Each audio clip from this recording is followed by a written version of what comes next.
Hello and welcome. We are here with the We Like Dota League 2025 season, and this is the upper bracket match in the Quas division between Our Pos 1 is Legend and the 51st State. We've got here two of the stronger teams in this division, which is the highest division in the league this year, and the winner, I believe, will be going on to play against putting the R in RD2L for the upper bracket finals, while the loser will drop down to the lower bracket to play against Team Drip. Currently we've got some quick bans coming out. Our Pos 1 is Legend banning out the NP. 51st State taking out the Phoenix, which, sorry, the 4-5 player and captain of Pos 1's Legend has been playing quite successfully and is quite practiced on. They'll also be banning out the Dark Willow, so it looks like focusing two bans onto one support player here from the 51st State, giving a lot of respect to the other captain. Pos 1's Legend taking out Beastmaster, who has been an absolute menace in the meta lately, especially with that Aghanims, but also the flexibility of going position 1, 2, or 3. And 51st State clearly have a strategy in mind. They have come prepared as they do not waste any time at banning out Medusa and Magnus. 5 seconds. 4, 3. Medusa also has got that flexibility, but I think is probably could have been just position 1 for our Pos 1's Legend, since they've been running that pretty successfully so far.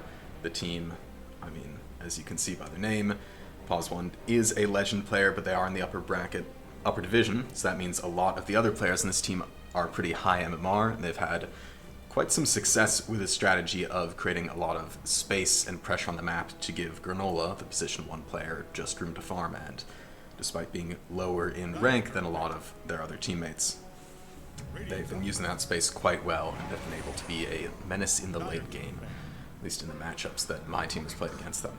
We're going into the picks, immediately grabbing up Jakiro and then Rubik for the 51st State. Jakiro is one of the most picked heroes in this entire season for the We Like Dota League, being a very powerful support for the lane, versatile between 4 and 5, and offering a lot of team fight as well as rotation potential. Now Pos 1's Legend, spending more bans, I didn't talk about this Zeus, but that is, I guess, a mid. I don't actually know where 51st State have been playing Zeus very much. Ember, of course, one of the stronger mid laners right now, and Wraith King has been back in the meta, which I would be excited about if I could get him to be unbanned. Nice 1 or potential flex to 3, since the Bone Guard skeletons are pretty strong right now. 51st State taking out a Huskar. Don't want any risk of that cheese pick getting through and screwing up their strategy later on. Also might be protecting a mid that they could come out with here in the middle phase with an early pick. A little surprised since they have played some Huskar themselves, but in this case they're just going to go for the Ringmaster. The latest hero to be added to Captain's Mode and showing a lot of potential in this meta. Very powerful, offering the save, and in the hands of a skilled player, the ultimate can be really devastating, especially when you combo it with a fear to knock enemies right back into the wheel. So 51st State, I believe, has just got their support duo out here. I don't think we'll be seeing a Rubik core from them. I don't believe that's really in their lineup. And 2 supports to start is pretty solid. Rubik also can offer a lot of, at least, threat potential in the draft early on, so to speak. He can limit a lot of what the opposing team can pick from this point out. They'd have to risk giving up some big ultimates if they're going to run like a Tide Hunter, another very popular hero, into the Rubik. And they'll be going for the Clockwork. So, probably the same thing here. No cores showing yet for either team. Clockwork has been played a decent bit by their Pos 5 Black Joe here, so that's probably just going to be Clock 5 running the Jakiro in the offlane as the support. And getting another pick here gives them a chance to grab a core for the side of Pos 1's Legend to set up one of these lanes. Something ranged to go the Clockwork might be nice, since we're assuming it's going to be probably Pos 5, and the double melee can be a little tough, especially when you don't know what offlaner you're up against. And it is probably going to be, I think, Rubik, who can trade decently well, has got that strong harass with the Fade Bolt. So we'll have to be a little careful with what they might be picking for position 1 on the side of Pos 1's Legend. Taking actually quite a lot of time here, down to below 30 seconds of reserve time as they're working out what to go with this third pick. And they go for the Axe. They're going to be setting up their offlane. Axe Jakiro, maybe flexing the clock in as well, but Axe Jakiro is pretty solid. Only slight non-bow in the attack speed slow that Jakiro puts down, versus Axe, who wants to be attacked ideally as fast as possible to proc those counter helix spins, but stacking the dual breath on top of Battle Hunger can be a great way to just run down an opponent in lane with so much slow and DOT and kill them. So that's pretty solid. We don't see any great targets for a call yet, but that's because 51st State, of course, have only got their supports showing. It does limit a little bit what they might be doing for their cores. Also worth noting, they do have Wolf Cola, who is a micro and zoo hero player. Not many of those in this league, but Axe can offer a way to push back on that a little, the threat of the call onto the summons or creeps or whatever the zoo player has got can be pretty solid. But 51st State taking some time on their own pick here. I kind of would imagine they're going to go for the 3 as well, saving the 1 and 2 for their last 2 picks, like a lot of teams have been doing this league. And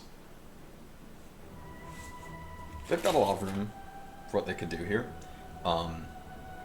They do go with Wolf Cola 3, which they've been doing sometimes, but also flexing them. You know, the Brood, Visage, like I've been talking about, Zoo Heroes are still open, but maybe vulnerable to Jakiro Axe. No, they're going for the Lich, which is surprising. So I guess I've misread the draft here. And Rubik is probably going to be the core that we've got here. I can't imagine seeing a Ringmaster or Lich core instead. We're 10 seconds out. Plenty of time to tell an announcer you love 'em. At least not in the draft notes that I prepared for when my team was playing against 51st State. So that's a little surprising, but we'll see how this turns out. Lich is also an interesting pick to see now that he was, you know, very popular early in the league when he was incredibly meta, but has been nerfed and I haven't really seen him since. And then we're going to see a Drow Ranger next. Okay, so securing that safe lane and presumably Rubik mid. I feel like this puts a lot of pressure on 51st State for their offlane pick, which they have got final last pick on here, so that is pretty nice. But they're kind of limited in, you know, they've got 4 melee heroes who are all relatively squishy. They have got some saves, they have got frost armor as well, but you really need to get a good frontliner here to kind of keep Pos 1's Legend from just jumping onto your team, especially when they have got Axe, who's going to be getting a blink and probably just hunting for Drow a lot this game, and Clockwork with long-range hookshot. Pos 1's Legend picking up Tiny here, kind of doubling down into this jump that they've got, and has got the flexibility, I'd say, of mid or position 1. I haven't seen Granola running the Tiny, and I know that it is a hero semi-litter Ape has played sometimes, so kind of lean towards saying that will be mid.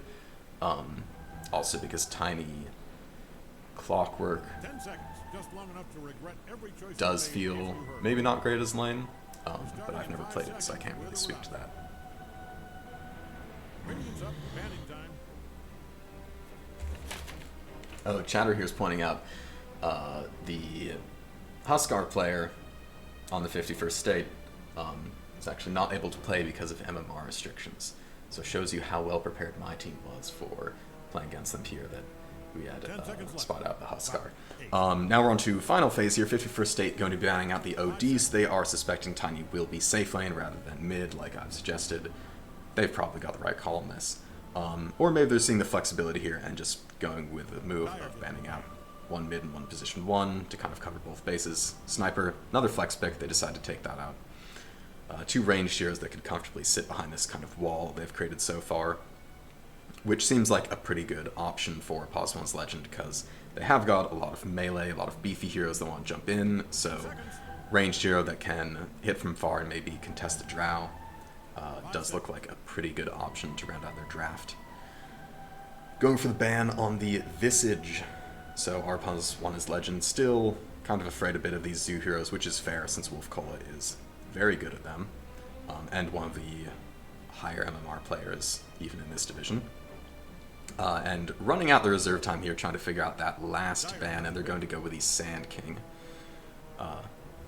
So, taking out those two, leaving 51st State with fewer options for this last pick, Pos 3 that needs to kind of make this draft fit together. I feel like something like a Tide Hunter for them could just be good. Some basic fat hero with a lot of teamfight AoE, but I think that's not quite the style that they usually go with. Our Pos 1's Legend, meanwhile, grabbing the Viper, so they are going to be putting this Tiny on position 1 then, I'd guess, and Viper mid lane is probably pretty solid, even into the Rubik. They're going with the Earth Spirits, that's the Wolf Cola hero here, which I would guess is still offlane, but maybe they are going to run it mid. I think with the Viper showing now, Jester on the Rubik, I believe is a core player. Maybe I'm wrong about this. I don't think you'd want to put the Earth Spirit into a Viper mid. Starting that offline instead seems pretty good. And we have got some incredible hats in this draft. Ringmaster, obviously no cosmetics. It looks like Tiny doesn't have any either. A little surprising, but could be the old switcheroo of basic Tiny and then leveling up into something completely different, which is always fun. Black Joe with the phenomenal Clockwork set, hopefully has got the cogs to match, getting those carrots. And otherwise, Drow Arcana. Rubik also Arcana, I think, hiding under all those other Immortals. Pretty solid. I've got to hand it, I think, to 51st State, though. Earth Spirit is also looking a little plain in terms of hat draft. Getting into the actual game here, in terms of the actual draft, I feel like Our Pos 1's Legend have set themselves up pretty well, especially this Viper mid, but we'll have to see how that can actually play out and carry throughout the game.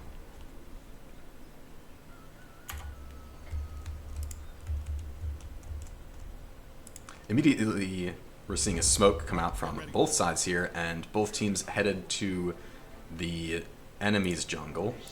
So, both looking for potentially some action, some first blood, but we might not be seeing anything if there's just the classic move of both teams wrapping around to the other side of the map and no one running into anyone else at all.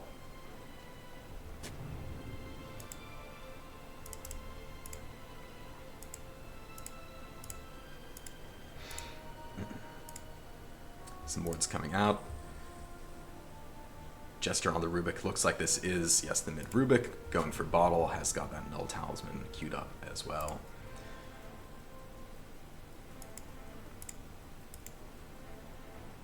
As for Pos 1's Legend, they've got... I still am not sure where Black Joe's going to be going here. I think it could be the 5, but doesn't seem super synergistic with either the Tiny or the Axon lane.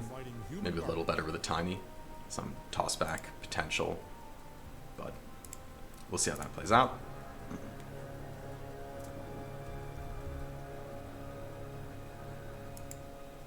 Ward set in mid as well for both teams. So very much basically identical moves coming out at the start of this game from each side,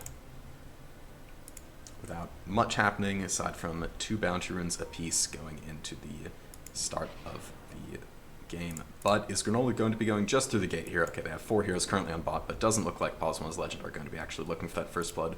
But I may have spoke too soon, because the Clockwork is still standing around, hasn't committed to the gate yet.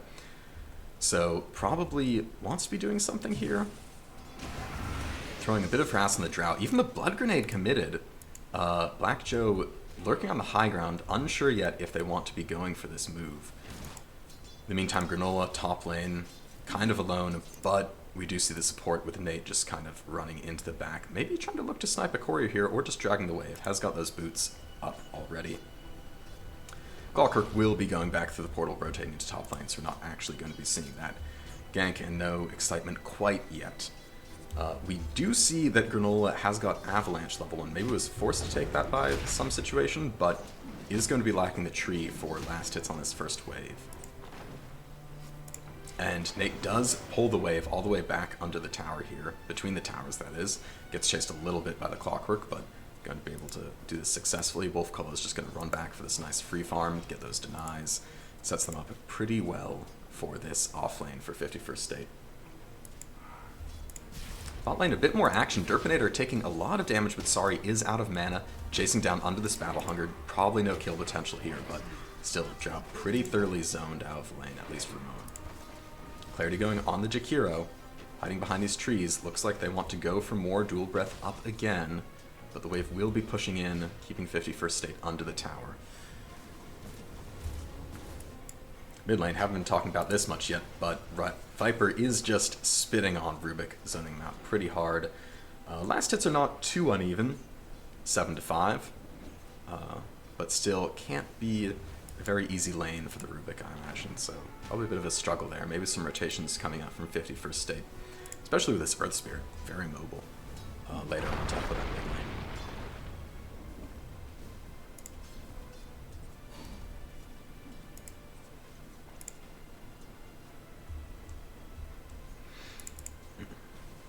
Derpinator doing pretty well in terms of farm, definitely in comparison to the enemy position 1.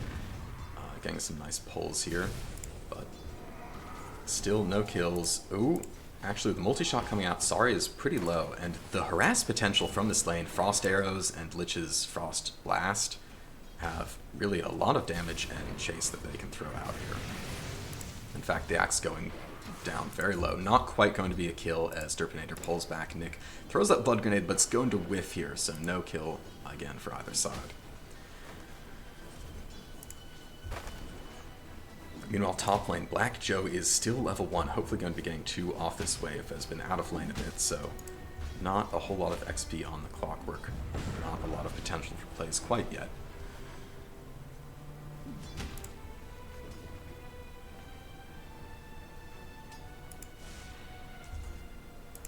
And actually 11-6 both sides, so this mid lane a lot more even than I kind of expected it would be. I think probably I'm just undervaluing the power of Rubik mid. Not something I've seen a whole lot, so can't say I'm terribly familiar with, but that Fade Bolt is quite strong. Wolfcola doing honestly great in terms of last hits up here. This Earth Spirit's having a great game. You're going to be rushing Urn of Shadows and Meteor Hammer, which is going to be a lot of fun to see. Skipping boots entirely. Definitely something you can get away with on this hero with a roll. I think at least since that's been fixed. Oh, action here. Nick maybe going to die, and that is First Blood going to the side of Pos1's Legend. Sorry, now under assault by the Drow. Derpinator, one more right click is going to get the kill, but a quick Lotus heals them up for now, so that Battle Hunger's on for a little longer. Now Dimitri chasing down the Drow Ranger. Has not got another Battle Hunger to throw or a call yet, so they're just going to be able to walk away from this 1-for-1 trade, and so close there for Pos1 being able to actually get that First Blood makes, I think, a decent impact here.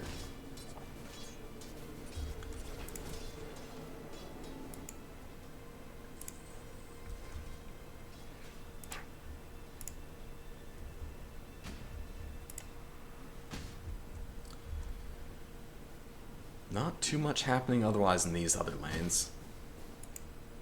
Mid lane, I can't imagine there's a whole lot of kill potential until level 6 for either side. Rubik, as long as they play safe, Jester can just kind of walk away, keep that distance, they don't die to poison, that can zone them out quite a bit. And then it's going to be tough for Viper to die just to Fade Bolt and right clicks.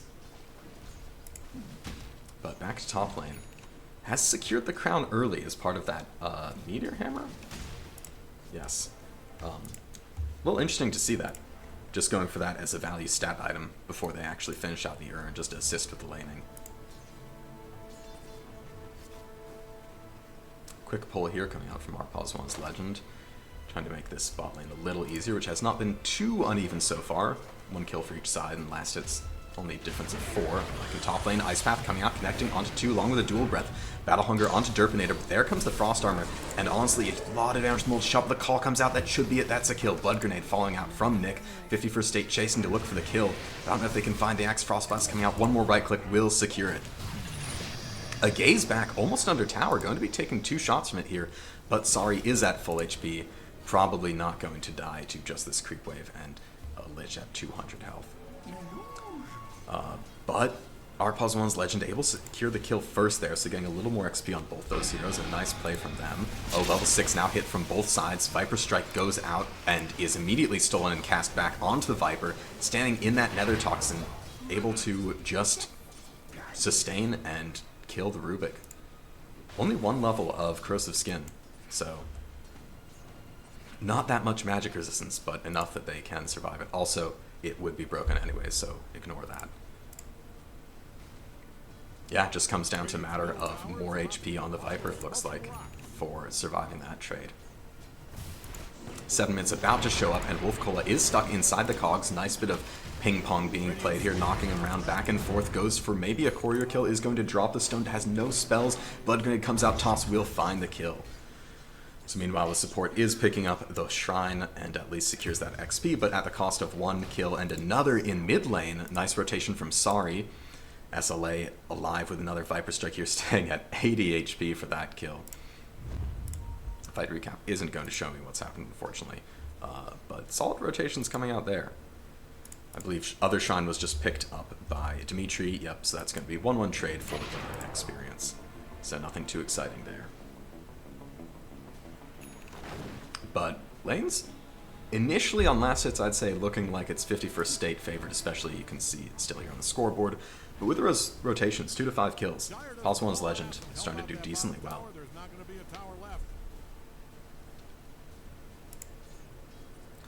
Vic rotating mid, holding down the lane until we see Rubik show up, because that was, I think, teleport on cooldown, dying back too quickly. Oh, and immediately going with Viper Strike, but the stolen spell was just another Toxin. They don't have the ability to cast in return. That damage is just going to take out the Rubik for a 3rd time row. Derpinator, the clean teleport into mid lane, and barrage of arrows just cleaning up the Viper. Then a Frost Blast. Oh, sorry, is going to be able to find the Invis Rune, so Jakiro should be walking away from this alive. Clean rotation from Derpinator. At least is able to get the kill in return, but does cost them a lot of rotations mid. It does mean this Rubik's game is looking a lot harder with those now 3 back-to-back deaths after level 6 was hit on the Viper. And Dimitri has some space to free farm. Looks like that's going to be phase boots into a blade mail for the axe. And just noticing this ward back in the middle of the mid lane that Our Pos 1 is Legend have planted. The rotating top, bringing up 3. Black Joe coming around as well from the side of 51st State. Wolf Cola going to be jumping onto the Clockwork. Drops the Magnetize, in fact, to try to secure the kill. Fear back in. Surely there's no escape for Black Joe at this point. Probably taking down the Magnetize. Roll is going to go for it and connect. Secure that kill. Granola totally fine, but unable to help their support in this lane. Radiant's middle tower is hanging on by a brick. So solid rotations from 51st State, now mid lane under pressure here. Sari is still camping around. Jakiro has got the Macro Pyre, but is going to be seen by Derpinator throwing out a quick Frost Arrow. Might be able to actually catch the Drow. Pumping the Ice Path does catch them, but it's just as SLA is backing out, so Viper Strike not going to be able to connect here in this case.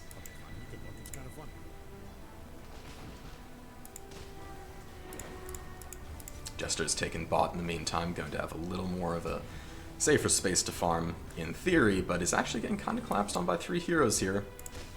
No Viper, we'll see if it's still dangerous stuff. Frost Path coming out of Smoke of Deceit here, and that's going to be a dunk for Dimitri. First Calling Blade kill of the game. Rubik can just not catch a break. Very unfortunate. So, really, Pos 1's Legend doing a great job just shutting down the enemy mid laner entirely. Unfortunately, their mid laner is not doing too great in terms of net worth, just comparatively, despite all those deaths. But otherwise, things are looking, honestly, still pretty even in this game. Only 10 minutes in, so not too surprising, but We see Granola working on that Echo Saber, probably doing the classic build, Echo Saber Shard, and then maybe some Shadow Blade BKB action after that. Probably will be quietly farming for a lot of this game. But is the Tiny and has that option to come in and really help out the team a little more early. Oh, Dimitri maybe going in too deep here. Nick and Jester able to hunt down the axe, but Phase Boots is pretty fast. Dagger is going to be thrown out, connect just on the maximum range. That slow could be kind of significant. Another one is going to whiff. Chasing pretty deep to try to find this axe. Teleport is available, but you're going to have to juke out pretty nicely against all these stuns. I think that's going to be enough. Oh no, the fear! A clutch fear coming out from Nate is going to secure the kill onto Dimitri. Call coming out, but those neutral creeps will not be taking that kill away from Nick. Wolf Cola is now finishing the Meteor Hammer, getting it delivered on Courier, so we're going to see some maybe split push rat action coming out from this Earth Spirit. Getting caught in the ice here, Black Joe wrapping around, rolls out, just dodges the Clockwork and is able to escape.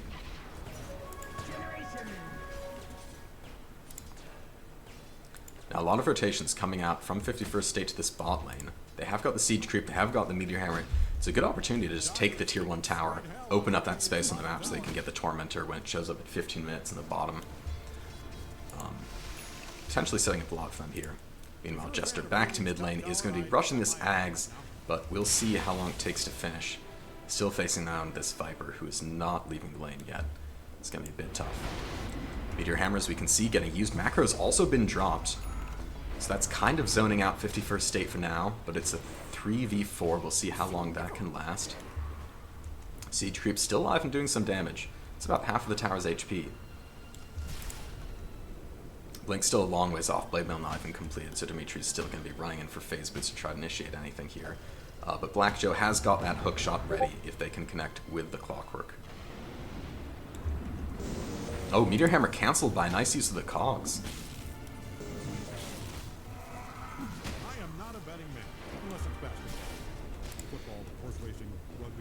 Looks like 51st State are just, they're kind of rotating away. I guess just the Ringmaster for now, but not able to get a whole lot here, putting 4 heroes against 3 in this push. Just free farm for Granola on top lane. A lot of damage actually on this tower from the Tiny. Much more successful push coming out in this empty lane. Rotations coming out now. Dimitri has gone in, been caught, Chain Frost being used, and actually now the Jakiro as well. Sorry, in a lot of danger, tries to go for the teleport, but is going to be hit with Tame the Beast just in case, and they are dead before it can even complete. Now only Black Joe alive. Wolf Cola a little low. They're going to be using the Glyph to stall out and cancel this Meteor Hammer use. They have not lost a tier 1 yet, so it doesn't cost them too much, but Granola here has got that Echo. Just going to be starting the Shadow Blade before even getting the Shard, because it's not 15 minutes at this point. Dimitri teleporting right into a dagger coming out from Nate. Can they chase down this axe further? Actually, they are going for the fear. Meteor Hammer coming in as Black Joe jumps onto the Drow Ranger teleport coming in from SLA. Viper Strike now onto Drow, trying to chase them down. Clock goes back into the Wheel of Wonder. Should be a kill, almost picks it up. Derpinator is dead. Granola's come through the gate, I guess, wrapping around. Almost finding the kill into Wolf Cola there, but a clean roll out leaves them now chasing down the Ringmaster for a second kill here for the side of Our Pos Women's Legend and some free armor for Dimitri. Nice rotations and just set up on that initiation. 51st State were really not able to find it despite spending so long in this lane here. Ring around, Jakiro has got the Macro Pyre, but is going to be seen by Derpinator throwing out a quick Frost Arrow. Might be able to actually catch the Drow. Oh, Macro Pyre is committed as well. This Tiny's in a lot of danger, but Viper's showing up to help. Tossing out a creep. That's a nice call from Dimitri, who's suddenly shown up in the backline. Some multi-shots going out. A lot of damage. Buyback from Wolf Cola even. They're committing to this fight. Things are starting to look dangerous. Drow Ranger in a lot of danger, and Derpinator is taken out now. Ice Path connects onto Nick, and that's going to be another dead. Wolf Cola shows up. Big Magnetize in the middle of this fight, but he is able to roll out, so might be living, not going to be a dieback quite yet. So many heroes, they're so low, they don't seem to have the damage to actually finish them off. Throwing out another stone, Magnetize still going. Ice Path does connect here onto the Earth Spirit, and exploding afterwards, trying to roll away up to the high ground, doesn't quite connect, and is going to die. That is going to be dieback for the Earth Spirit. Doing a great job just shutting down the enemy mid laner entirely. And, oh no, another one onto Nate, who's hiding in the backlines here. Tries to Shadow Amulet away, but they are going to be planting the Ward and are able to find another kill here. So sudden turn events have put Our Pos 1's Legend into such good shape for this game suddenly. Just a lot of effective team fighting here as things turn pretty chaotic, and AoE damage from 51st State is not enough. SLA with the Mage Slayer also should point that out. I think that was probably pretty important in staying alive versus that Magnetize damage. And Courier from Rubik seems to have been sent on a suicide mission down the mid lane. Derpinator has got that Dragon Lance, has got those raindrops working on Yasha, but it just still doesn't quite feel like there's enough of a wall in front of this Drow yet for them to really stay alive and deal damage into the whole assault that Pos 1's Legend can just throw at them.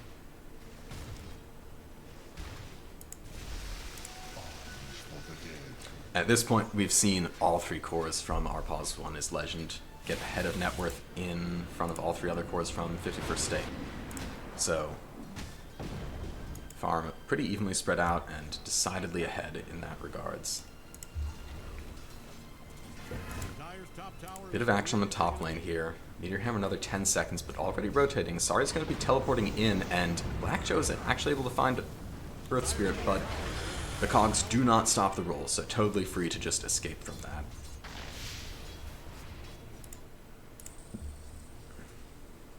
Still a long ways before Jester can get to this Aghanim Scepter. Glimmer Cape's coming out from both of the supports on the side of 51st State. Should help a decent bit, especially into all the magic damage from Viper. But Dimitri is about to finish this Blink Dagger. Zax has been having a pretty decent game so far, I say, looking at the 3-4-5 record, which is, I suppose, not fantastic, but I feel like still doing well despite that. 7k net worth puts him ahead of the Drow, ahead of the Earth Spirit. Blade Mail Blink is going to be a pretty significant power spike as well to set him up. And Viper in with a Haste Rune. SLA coming in, manages to get in from the boulder with the Viper Strike, but a Fear pulled back. Wheel is not going to connect here because the Viper's already dead. Meanwhile, Macro Power coming out into the cogs. Two of them stuck in the middle. Box is going to save Drow, but not long enough. Sorry with a double kill. Dimitri chasing down Nick is maybe going to die here, but no, finds the dunk first. It's a triple. They only lose the Viper in exchange. Wolf Cola teleporting out. Jester running away, will not be chased down by Black Joe. So they are able to at least find that kill into the Viper, but otherwise losing quite a lot here with a position 1 in both supports for 51st State. A just amazing play from the supports on the side of Our Pos 1's Legend, I think, to enable that. But the Cogs Macro Pyre, the box really can't save you that much from that, so very effective use of the ultimates.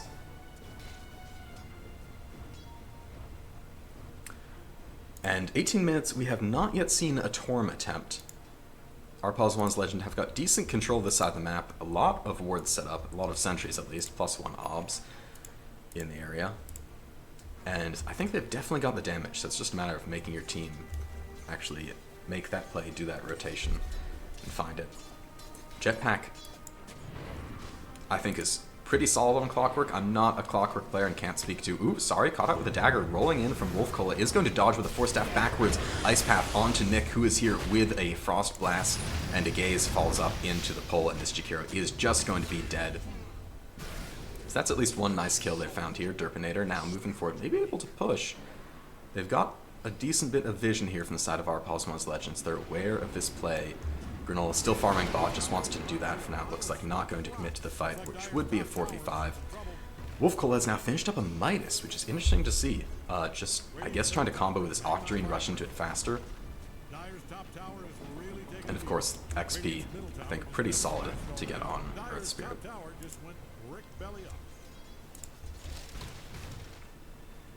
Granola has now finished up that Shard Echo Shadow Blade, so a lot of damage that we can see coming out from this Tiny in a fight. And actually, it's going to be 51st State who are going for the Tormentor. They're set up 5 on top, all waiting for this 20-minute shift of the cube, and should be able to take it out pretty effectively. Going to commit the Viper Strike, doing quite a bit of damage to the team because they are a little squishy, but no one's going to die, and then that nice heal at the end. Seeing Shard come out for Nick, which feels very good. That Ice Spire substantially nerfed from its terrifying power earlier this year, but still, I think, a very solid item to get on the Lich. And a Blink Call Blade Mail onto Derpinator, taking out immediately Macro Pyre just to assist. Ice Path now with a Viper Strike onto Wolf Cola, and the Earth Spirit will surely be dead. Kicking away one, rolls not going to be enough to escape here. Meanwhile, in the backlines, actually in mid lane, Granola able to Shadow Blade in and find the kill onto the Rubik, so deleting the mid laner. A simultaneous movement here.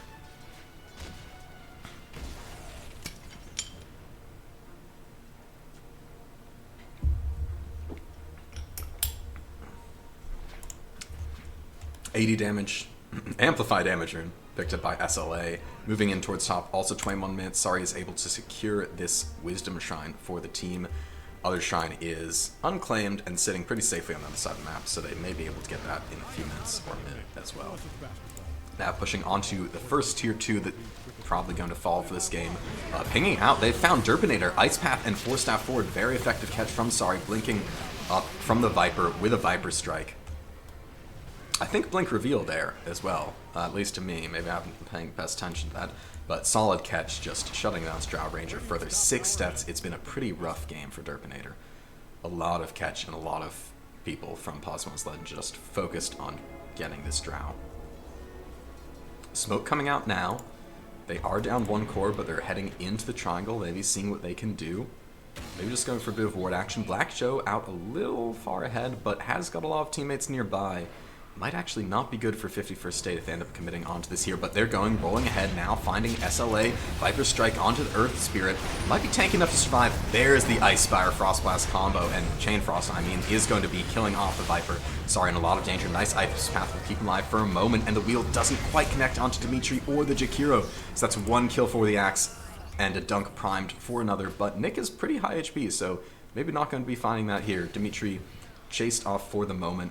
Honestly, with a 2-for-2 trade doesn't feel the worst for 51st State, but that is 2 cores for 1 core to support.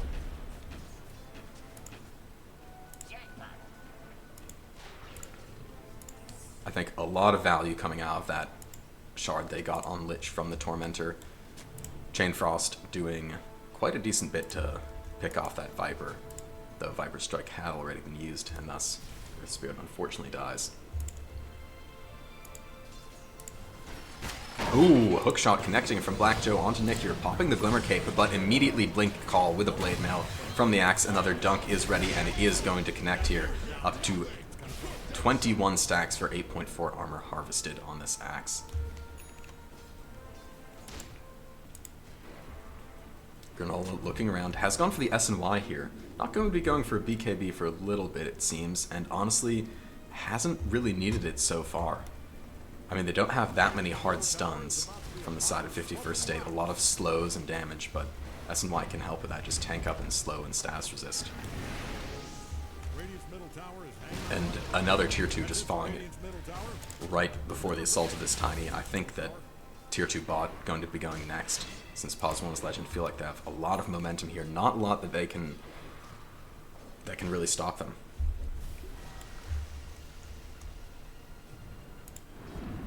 Wolf Cola going for more of this Rat Dota action, splitting onto top. But position 1 as Legend are going to be going for the Roshan now. 24 minutes. They've definitely got the damage to kill him before he leaves for his summer home in the top lane. But I guess since this is daytime, maybe that's more of a winter home, the dire side of the map. Probably Aegis for Tiny here, though maybe they go for the Viper instead. But either way, really opens up the high ground push potential.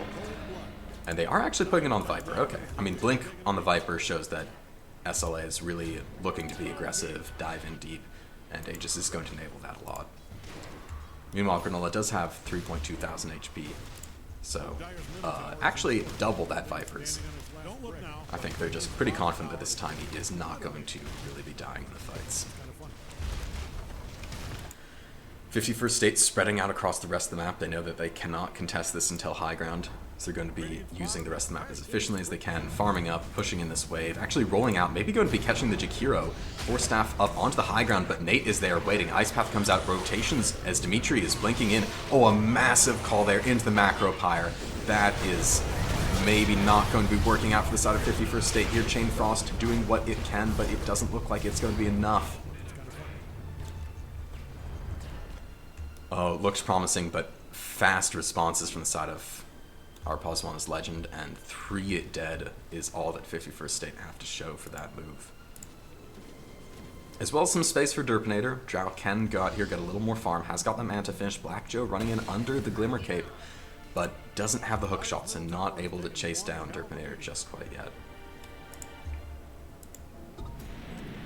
16k at 20, nearly 6 minutes. Doesn't feel great, but there's some solid potential for high ground hold.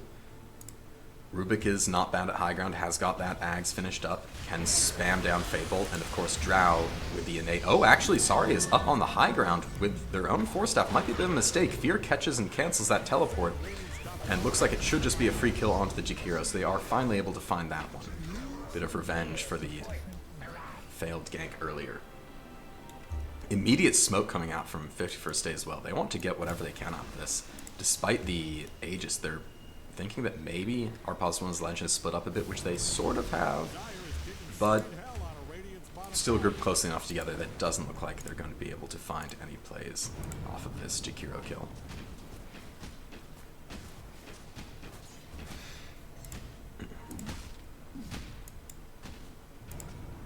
So actually able to stave off the assault from the Dire before the high ground defense even really begins.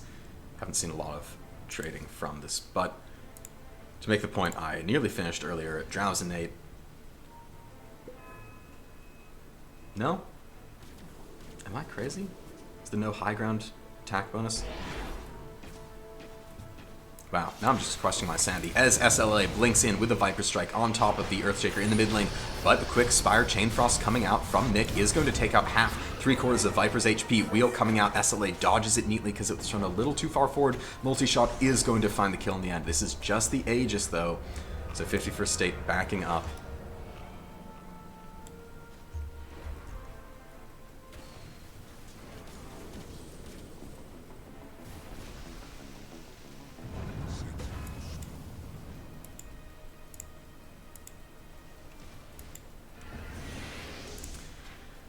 And that is Aegis down without significant damage dealt to the high ground. So 51st State kind of holding on to this, kind of stabilizing a little bit here.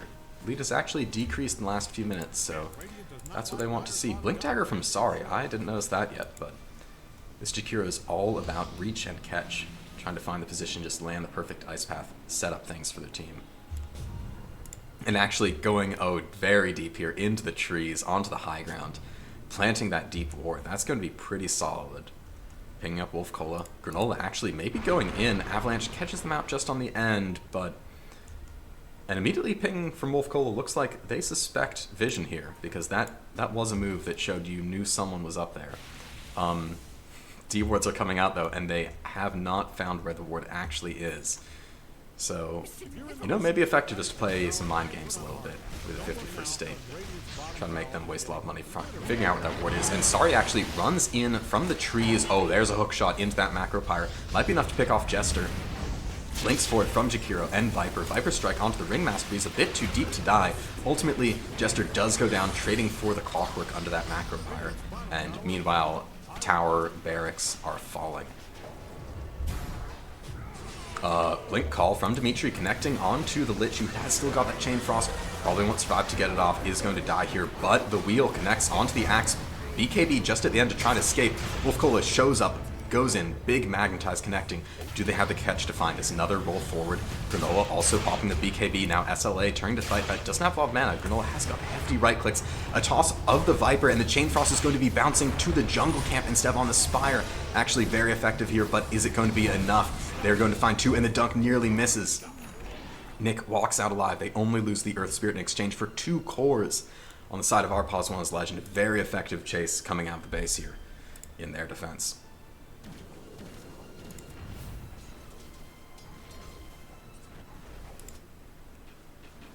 I think, honestly, without that toss-out, it might have been enough to kill the Viper with that Chain Frost hitting, bouncing between the Spire and the enemy heroes, but instead, tossing your own teammate actually proves effective here, saving them in a sort of sense by moving that Chain Frost to the jungle creeps. BKB is the next item up for Semi-Litter Ape, so going kind of all in on this magic resistance, which makes sense given the lineup. It's really just the Drow Ranger and a ton of magic damage.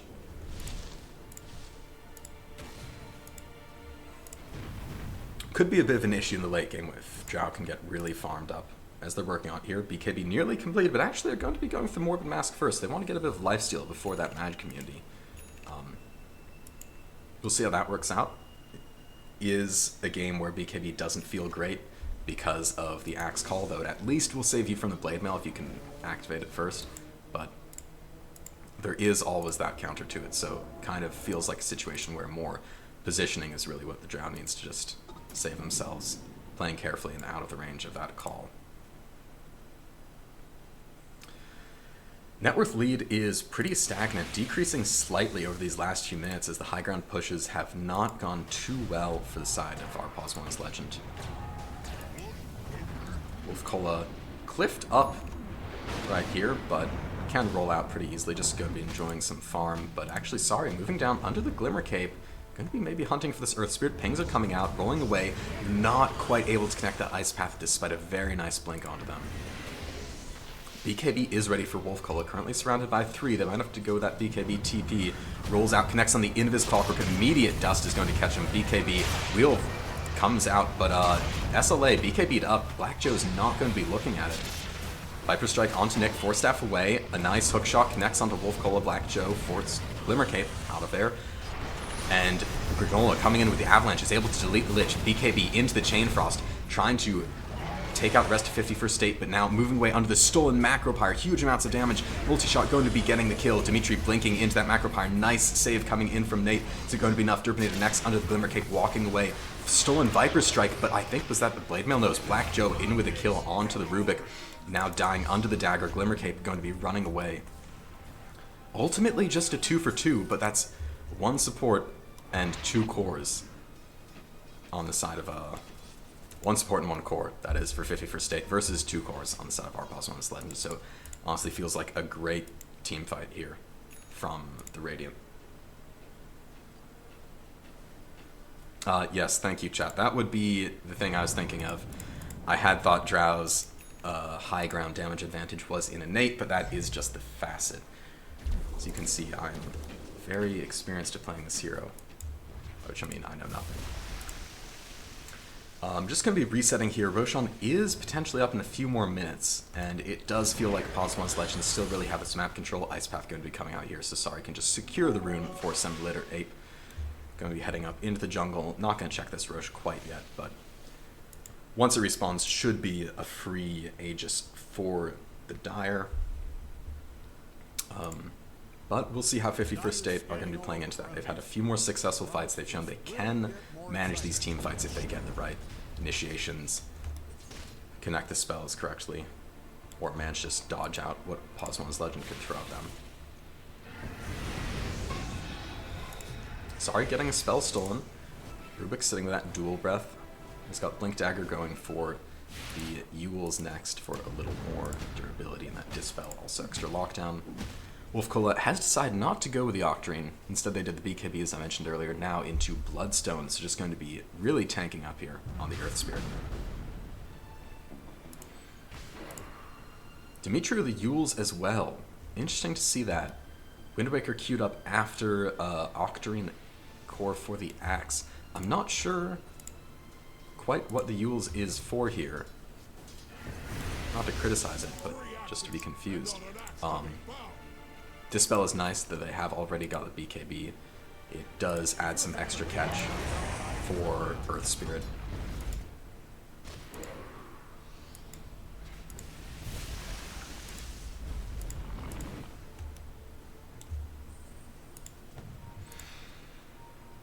On Ringmaster, actually getting pretty close to this Agnums, and that could be pretty significant. They've already got the Ether Lens on Nate.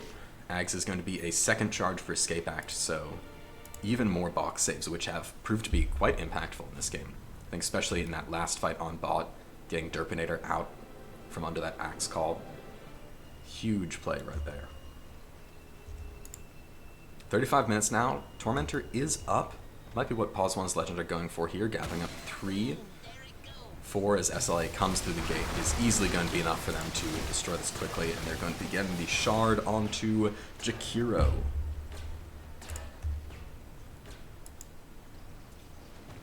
So getting no cooldown shared between that Liquid Fire, Liquid Frost, able to use them both at the same time in attack is pretty nice.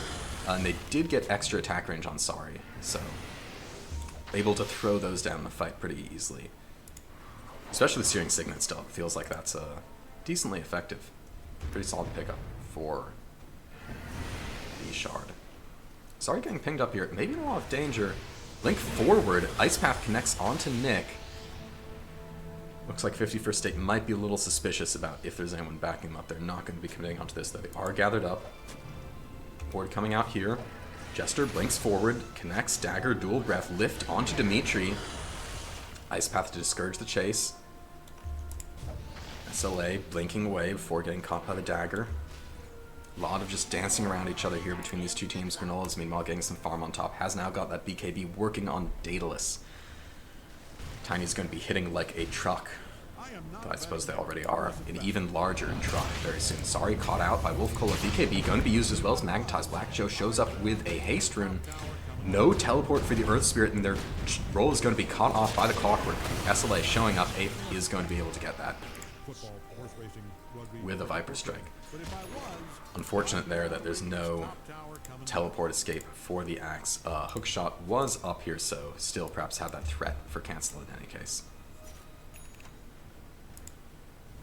If you're a fan of Radiant's top tower, I'd shut my eyes. We've been at this 15k net worth lead effectively for about 10 minutes almost now. So really stalling out into the late game, which still not too sure which team that really favors. I think Drow late game is very strong, probably the strongest carry, but there is Tiny. Blink call now onto Nate, and Granola is going to be throwing an avalanche for the kill as well. Teleport is going to be cancelled, so Nick is found down in the jungle triangle.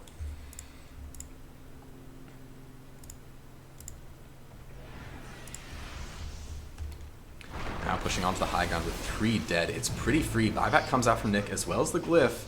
Maybe not so free after all, but they're at least able to get 51st State to expend some resources here. Still 30 seconds nearly for the Ringmaster. But Roshan is known to be live at this point, and it looks like that is where they're headed. Probably piling up into the triangle, going to be getting that Aegis, which should secure the high ground pretty handily for them. Also, one's Legend meanwhile kind of stuck in their base. Buyback used from the Lich. Have still got a few up for their team. Nothing for the Drow. Has been buying out items. Has got that BKB working on Satanic next. Actually, Satanic and Butterfly. But Courier is dead. Did they finish the Eagle Song before it was caught out? Meanwhile, supports Nick. Ice Path, Dimitri following up. Multi-shot is going to be doing some damage, but not enough. Force Staff out, but SLA immediately in. Massive Macro Fire. Drow Ranger, Derpinator trying to escape onto the BKB, but it's not going to be enough. Jester also goes down. Nick is dead. Wolf Cola rolls away, but Granola with 3 right clicks takes out most of the HP. Massive crits coming in from this Tiny. Magnetizes out. It doesn't look like that's going to be enough damage for any kills. Now Pos one's Legend. I mean, they could have gone for Roshan, but now they can just run up into the high ground. 4 heroes dead, only 2 have buybacks. 51st State just unfortunately caught out in a position where they're not able to fight so effectively.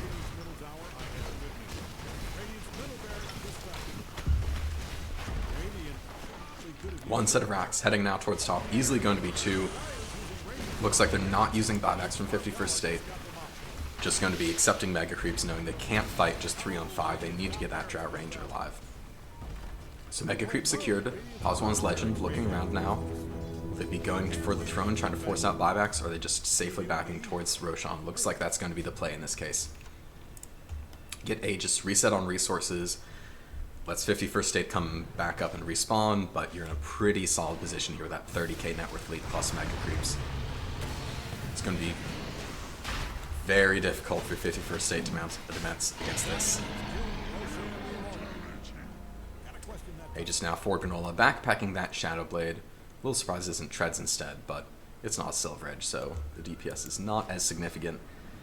And you don't need the Invis here because you're just going to be running right down the mid towards the throne. Stolen? Was that Avalanche? He is decent. They can now focus on this high ground defense as 51st State are forced into high ground. Smoke to set up. Looks like they're not just going to be running down mid, as I said, looking for more careful initiation into the fight. Granola showing. Maybe they're trying to even just bait with a Tiny, but Tiny with Aegis on low ground doesn't seem like bait that 51st State want to take. Force Staff, Blink Dagger, jumps onto the high ground. Granola now just hitting some buildings casually in the base. Everyone's up onto the high ground. Massive macro power comes out, connects onto 2. Nice escape act. And actually going to be coming in with a hook shot. Jester is taken out before they can get much. Buyback immediately. Drow Ranger popping BKB. Wheel catches the Viper here, and especially the Chain Frost going off. That's enough. The 2 supports have managed to delete the enemy mid laner. Possibly enough to force them off for now, especially the buyback from Jester. 51st State holding on. But it did cost them ultimates, did cost them a lot of BKBs. Same for the other team, so we'll see if Pos1's Legend feel like they can fight under that, but with the 4v5, they don't really have a reason to. 3.5 minutes on this Aegis. Enough to just easily reset, wait, and try to commit later.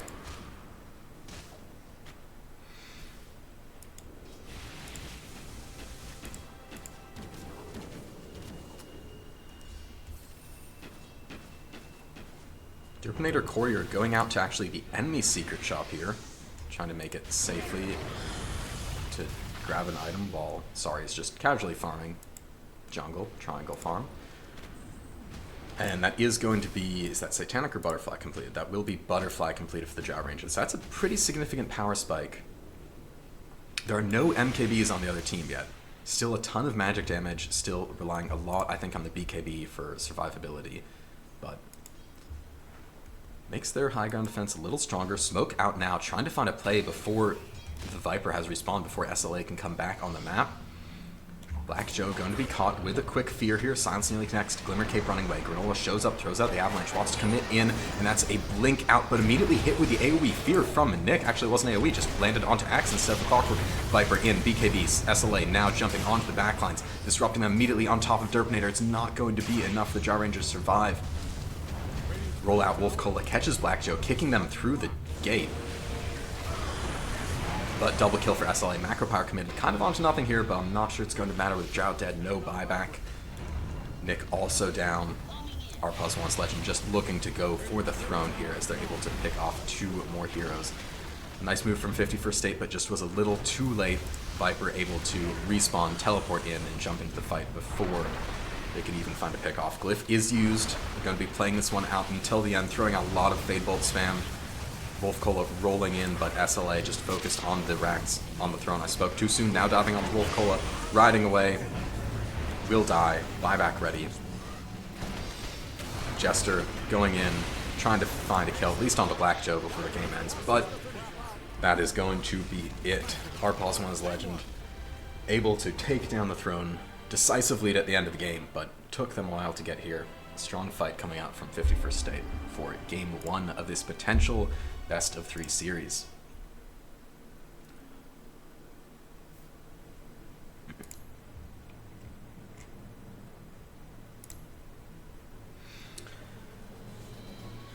I'll be immediately up for Game 2.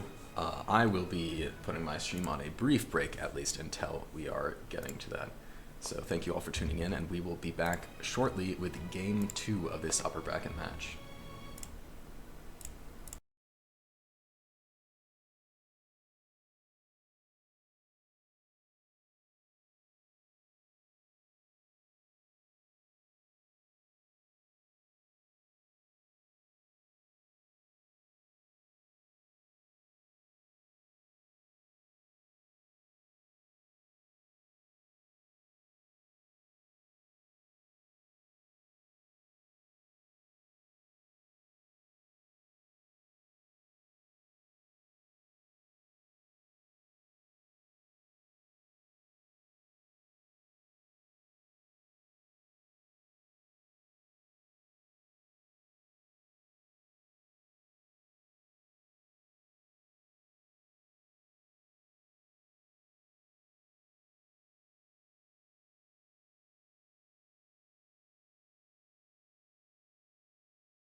And we are back now with game number 2, although the indicators here on the side of the game don't show.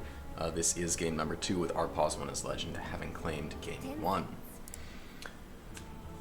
Immediately banning out NP again. Strategy seemed to work pretty well for Pos 1 in game 1, so I'm going to be running back the same bans it seems. And 51st State, 10 seconds.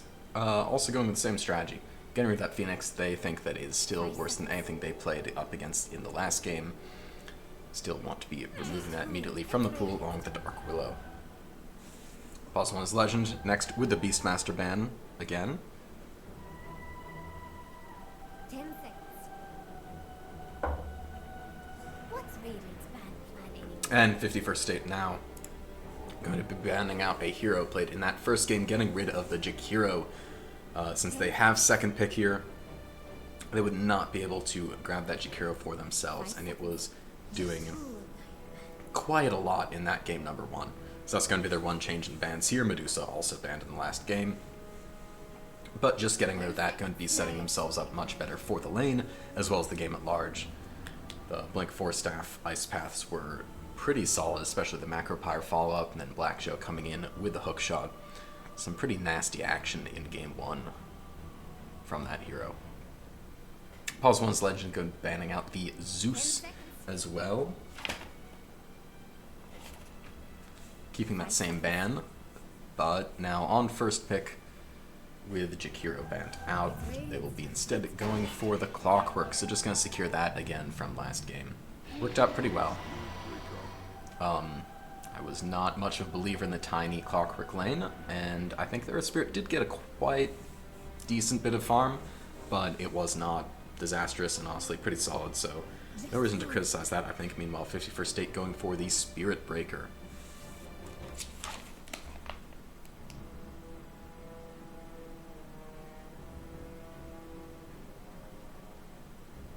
Now, I'm not sure which player is actually the Spirit Breaker player on 51st State here. 10 seconds.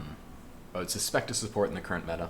5 seconds. Pos 1's Legend going to be banning out Ember Spirit, getting rid of that mid, who's been really solid lately, and starting to dig into the reserve time for their last ban of the early phase, before we get into the meat of the hero picks.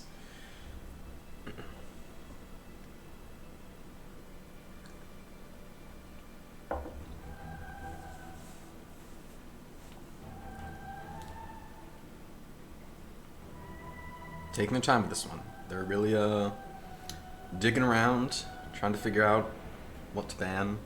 What's Radiant's And Visage, they are kind of running it back again from last game's bans, so they're moving this one up to be a bit earlier. They are thinking that 51st State, after that game 1, are going to change things up significantly, shift their strategy, put Wolf Cola from the Earth Spirit onto a micro hero, and sensing that potential 10 seconds. strategy, they want to just ban out this Visage before we can get to the first main phase of hero picks, where they can pick several heroes, starting off with the Ancient Apparition. Pretty solid, and gives you a lot of tools between these two heroes if it is your support duo. Shuts down a lot of potential picks from Our Pos 1's Legend.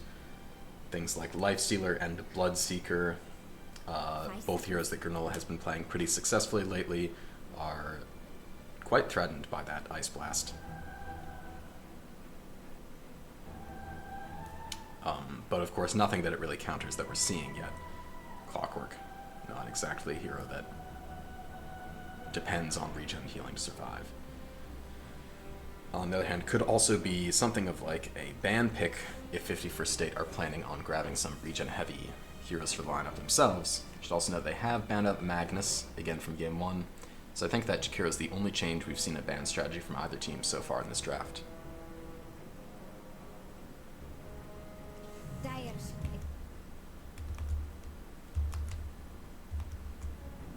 And Ringmaster from Our Pos 1 is Legend. They're going to be picking that up for this game. I think that one of the things that looked pretty successful, honestly, for 51st State in Game 1, despite their loss, was that Ringmaster. So we will see if Pos 1's Legend have someone who can play it as well as Nate can. I suspect that Sari can, as they are quite a solid support player. captain of this team, but I don't know how many matches they actually have of experience on this Ringmaster. I think it's safe to assume we'll see them playing it, though, with Black Joe on the clockwork for a repeat performance. Pos 1's Legend really using their time a lot more than 51st State in these drafts. Again, like last draft, digging deep on pick 3 into reserve time. They're going to go for the tiny against. They're running things back pretty much. And he's, not the worst according to AA. A lot of HP, so kind of affected by strength loss, by percent HP things, but doesn't really rely on any heal, any lifesteal with the current build. That's pretty meta. 10 seconds. So can kind of muscle through that pretty effectively.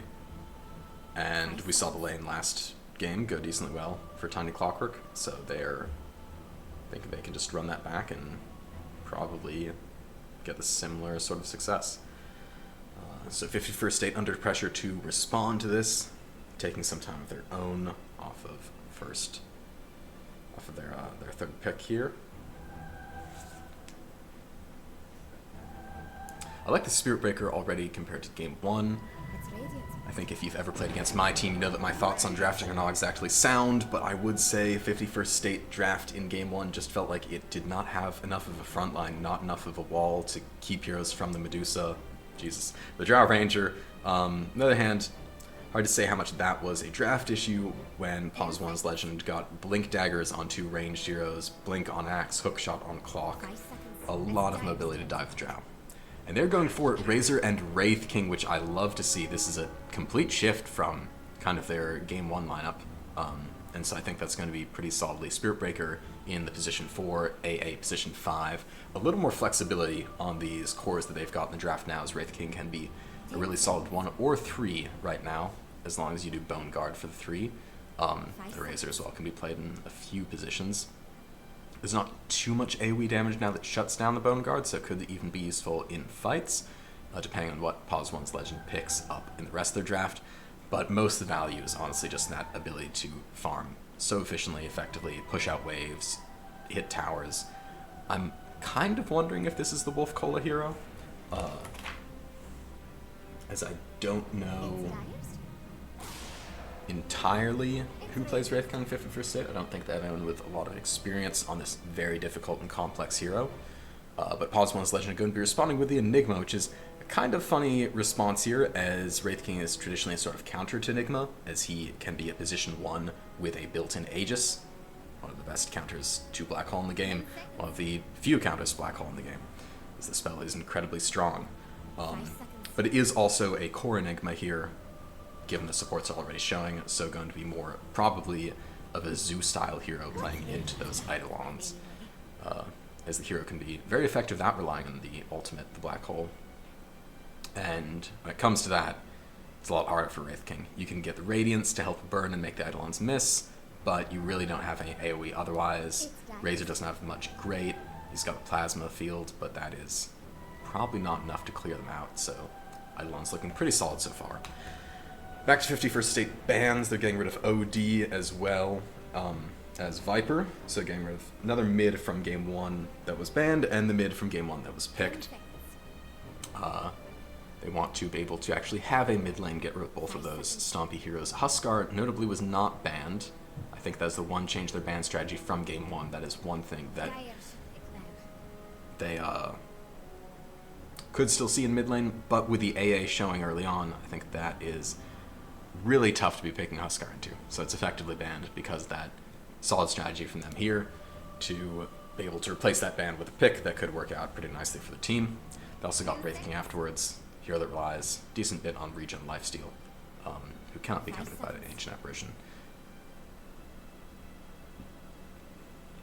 Last pick now for Our Pos 1's Legend, working down to the last few seconds of reserve time. Looks like it's going to be their mid laner here, unless they do some crazy swaps.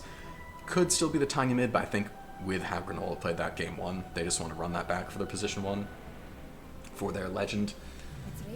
And going instead with an Invoker. Pretty solid. Semi-Litter Ape is definitely a player who's played a lot of Invoker, I believe, so got that in the mid lane, gives a lot of magic damage, a lot more adding to the team fights. threat of Black Hole Cataclysm, if we see that build coming out, for potential just massive team wipe. It helps to round out their team decently here for Pos 1's Legend.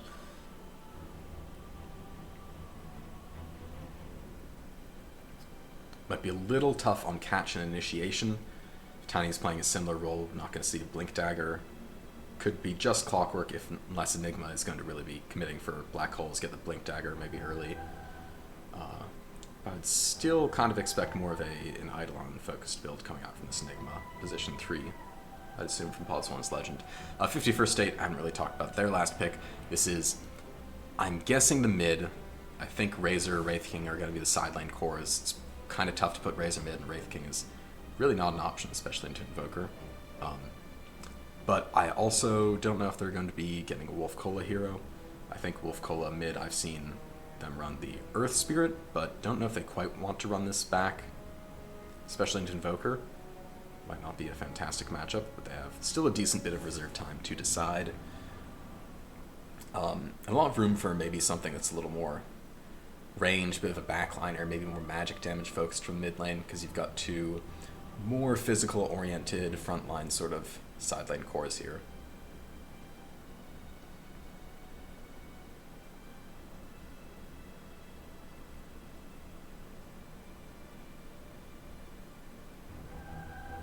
They're going to be using this time. I have no more particular insights to contribute to this last pick. Maybe it'll be something interesting. Maybe it'll be a Storm Spirit.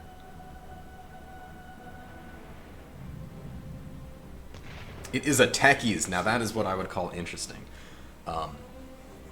That is the Jester mid hero. I've definitely seen that before. I think casting a game of 51st State. Forgot about that. I do like Jester's kind of weird mid hero pool, and we do see Wolf Cola on the Razor. So that's going to be the Razor 3, Wraith King 1, nice Arcana set here. And Jester is going with Spoon's Stash, which I think is a very interesting facet that I've gotten a chance to only try it 1 or 2 times. As the feels a bit weird since it relies on the game going later and later, but can gain strength potentially if you get good rolls on your neutral item enchantments, as you just stack those up. Into Invoker, I can't say I know the Techies into Invoker matchup, but I think it should at least be a little exciting if we see some blast off coming out from Techies early on. Very nice Enigma set from Dimitri here, but it is glitching on my screen with that duplicate and a lot more fingers than I'm really comfortable with seeing. Some AI art here in Dota. I don't enjoy it. Bone Guard, of course, from the Wraith King, so yeah, going to be going with that solidly meta facet.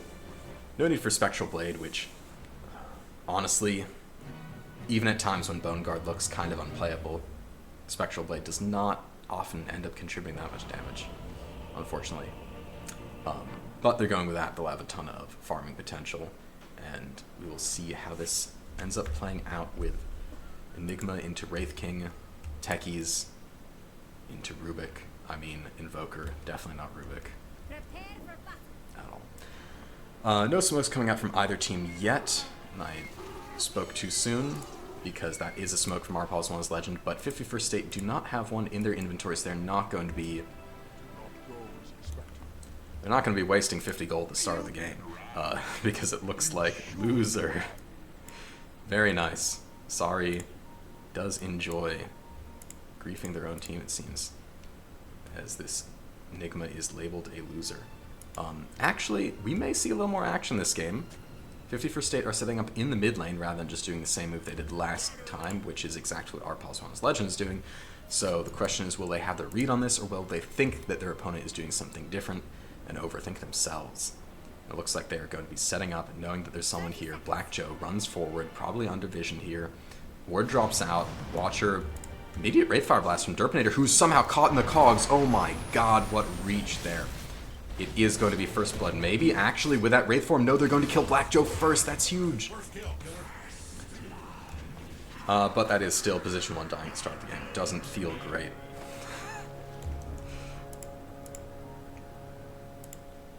One of the times when that Wraith form can actually matter a lot before you have the ultimate ready to skill. is delaying that first blood, which is just what manages to do there. So, nice exchange as they are able to secure it, and that was for just the Ancient Apparition, so just on support. Maybe not the most impactful for that early gold, but definitely still helps a lot.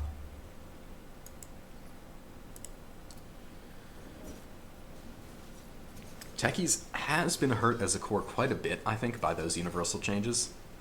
Base damage, starting damage, I think is still decent, but a little hard to use your spells to secure creeps compared to a lot of other heroes that can potentially... Oh wow, actually Sunstrike is going to secure this range creep in mid lane. Looks like that deny was missed. You know, it's expensive, but it gets the job done.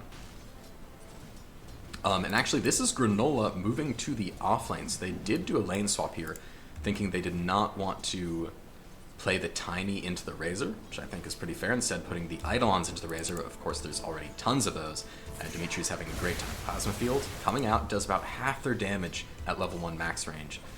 Not enough to really keep them in check here, especially that cooldown. But notably, this is still a position 1 Tiny. We can see the items already queued up. Power Treads, Echo Saber. Meanwhile, Dimitri going for Boots into... Does that Tranquil Boots? Is that just a Windlace for value? Ringmaster DC and Auto Pause. That is going to be Tranquil Boots. We see the Ring of Regen coming out with the Courier. So yeah, Tranquil Boots. Vladimir's offering for the Enigma. Going to be going with that Zoo strat for now. Black Joe did rush Brown Boots as well as a Blood Grenade, so maybe some serious potential to catch out and kill either hero here. No charge on Nate yet. So no escape for the Spirit Breaker, and I actually don't know the interaction of if you can charge out of cogs. I think you can't, because unlike with Earth Spirit's roll, you are not invulnerable in that spell.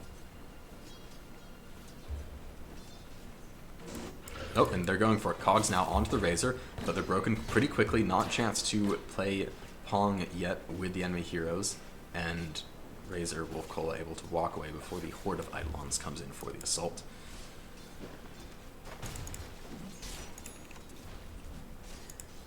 It'll be interesting to see this bottom lane as well, where we have the double safe lane matchup, but honestly, decent bit of kill potential on both sides. I think maybe less for the side of 51st State, with the skeletons taking a bit of build up and susceptible to the crowd control from Pause 1 here, but can still offer a lot of damage in lane if there's enough of them deployed.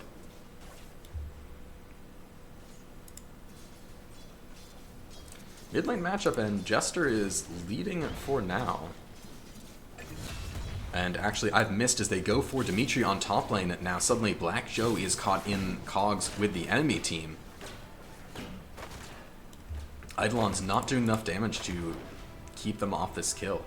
They just kind of ignore them until they despawn. Nice use of Static Link there.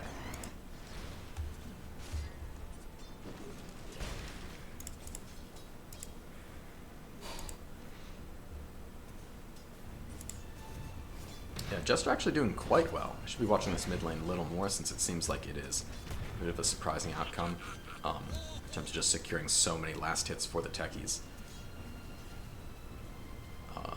As I mentioned, a little harder to get those last hits with these spells, since they're both on a more significant delay, but maybe that is irrelevant for a skilled techies player. And Courier is just dead for Nate. Dimitri able to take it out with the Eidolons. Item was delivered. Tranquil Boots nearly finished, or probably not Tranquils. Sorry, automatic response seeing Windlace and Brown Boots. I'd be a little surprised by Spirit Breaker Tranquils, but I think it is just Brown Boots with the value of Windlace in this instance. Stack Link going off, but Cogs is not quite enough to break it, but the wall will separate, and Wolf Cola will not be able to get a whole lot of damage off of that.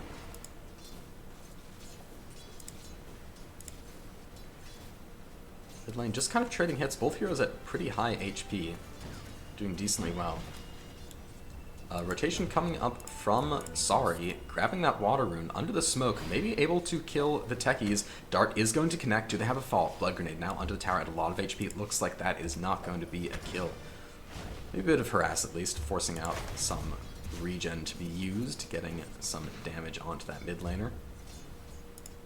Bot lane, Granola is left on. We'll just go for a quick pull Still doing all right on last hits at 16. Not quite as many as this Wraith King, but it's not a terrible lane at this point. Top lane, looks like there's some action. Dimitri very low from that plasma field charge from Nate is going to connect and find the kill under the tower. Black Joe too low to really do much here, though. Nate is actually not of HP, salving up, able to go back in. Clockwork going for it, trying to find the kill, but is just going to be probably dying to the static link. No, broken just in time, running away through the cogs, so going to be safe, but still very risky to be making that move here alone. Looks like just too much pressure on SLA. Raindrops are out for the Invoker, but still half HP under the assault of the Techies' bombs.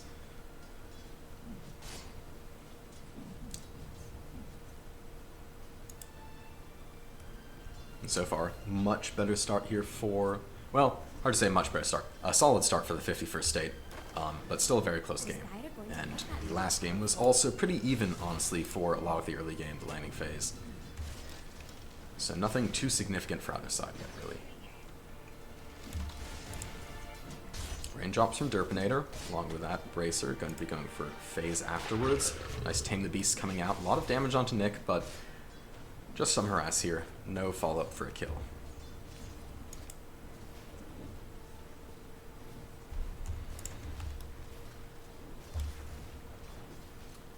Fairly decisive winners in each lane here, being the Wraith King and the Enigma in terms of last hits and farm. Also, 16 denies on Dimitri's. Pretty insane. I haven't seen how many of those are Eidolons, but I don't think it's that many. I think that, as we're seeing, Wolf Cola is not getting a lot of farm, and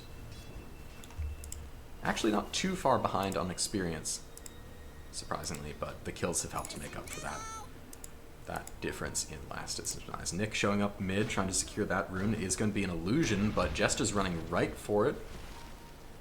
Able to get it before the Ringmaster shows up. Sorry, teleports into lane, now 4v4 in mid here. Mine's going to be deployed, level 6 hit for Techies, so a bit of a power spike. And we see top lane now chasing down Dimitri with that static link, zoning him out quite heavily. Black Joe turned around, but now recommitting back to stealing this Wisdom Rune. That looks like it's going to be 2 for the side of Our Pos 1's Legend. Pretty significant. Scan comes out, they're rushing down, trying to get the Clockwork, but Power Cogs deployed, it's not going to be enough. Teleport afterwards actually looks like they move just outside of the range of the Shrine. It goes to the Spirit Breaker instead. The slightest literal misstep costing them that experience. Meanwhile, mid lane, we're going to see actually a trade here between both of the mid laners. Black Joe really giving them a run for the money. On a wild ride here through the jungle, juking him out, but going to be taken out with a bash at the end. Still, 1-for-1 trade in terms of the XP shrines, so not a disastrous move, though could have been pretty good for Legend here. Derpinator going to be rushing this Radiance, no armlet in this case. Well, Dimitri is getting pretty close to the Vladimir's offering.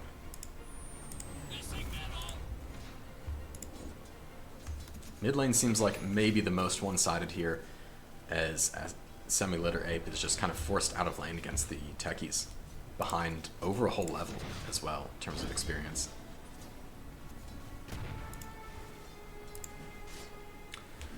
Derpinator now level 6, ultimate skilled, so very hard to gank this Wraith King. SLA finds the haste rune, is under a charge from the Spirit Breaker. Should be fine if they don't move out too aggressively. Nick also rotating in towards mid lane. That's 3 on top, so very much zoning out Wolf Cola in the meanwhile. Looks like that charge is going to be cancelled. Bot lane, a bit of action. Derpinator on top of Granola, just trading some hits. Doesn't look like any carry can really threaten to kill the other yet, especially with that reincarnation. Nick wrapping around though. Granola could be in danger, alone on bot. Not clear if the AA really wants to commit to this. Meanwhile, they find a kill on top lane. Wolf Cola goes down under the 3, caught in the cogs. Nate unable to support him.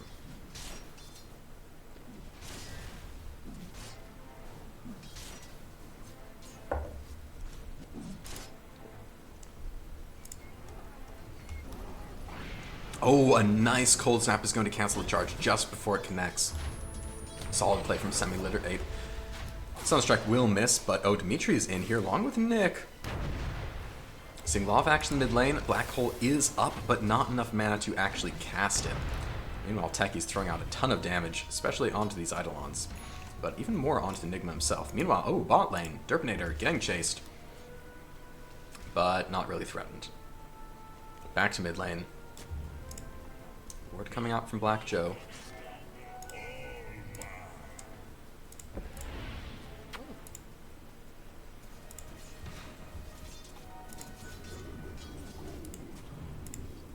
Very nice gradient on our net worth graph here.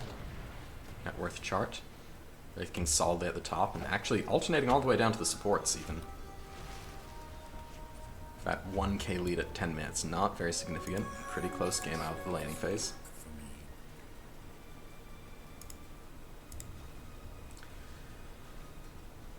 Granola here has the Void Stone, but 4 levels in Tree Grab and only 1 each of the damaging spells means not able to use it as much for farming quite yet. But does have a lot of space, so he's going to be able to use that in this empty bottom lane. Derpinator's deep in the jungle, just using those skeletons. Meanwhile, mid lane, Jester getting dove. Wheel doesn't connect, but a lot of other spells do. Mind to dissuade a push, and actually turns around and jumps, but that didn't connect. So no one dies. Dire's top tower has some radiant-shaped problems. Quick pause from Semi-Littered Ape. Can't click mines.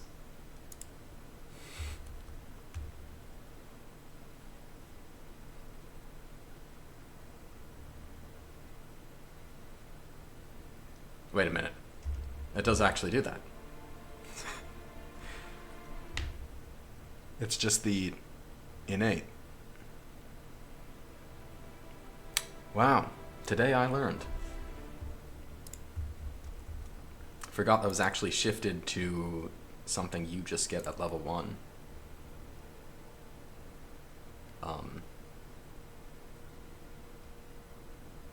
No Aghanims needed. Unfortunately, I cannot tear Our Pos 1 this legend a new one for this. Little silly to be pausing and restarting for something that turns out to be just a feature of the game, but I didn't know it either. In fact, it's really more embarrassing for me because I have like 20 games on techies in the last few months. But because I'm trying to meme and play him as a carry, I guess I never managed to read the other spells. Rotation coming in top lane, but this tower is already down. Dagger's not going to do much to Wolf Cola, who's just going to continue to use the ultimate in Placid Field to be farming up some creeps. If you're looking for Radiant's bottom tower, better hurry. Granola now getting close to that Echo Saber, really just having a great time playing Farming Simulator in bottom lane here. Radiant's bottom tower is under Not quite catching up to the Wraith King net worth yet, as Wraith King is also playing Farming Simulator in a different part of the map, but skeletons are pretty effective. Decide to go for the Talisman first, which is the safer bet in terms of, you know, securing that net worth, not carrying around all this extra gold in case you die. It does actually give you something useful, though it is just evasion instead of damage. Now, mid lane tower falling for the side of Pos 1 Legend. And Nick may be in a bit of danger. Tame the Beast coming out, Fear away. A nice cold snap onto the Ancient Apparition, now stuck in the cogs, definitely going to be dead. This mine will not be clicked on, though it is not within the range of the sign. They simply don't have enough time to destroy that one. Derpinator rotating back into their lane, but not soon enough. So that tower is down. It's going to be the first tower claimed for Legend here.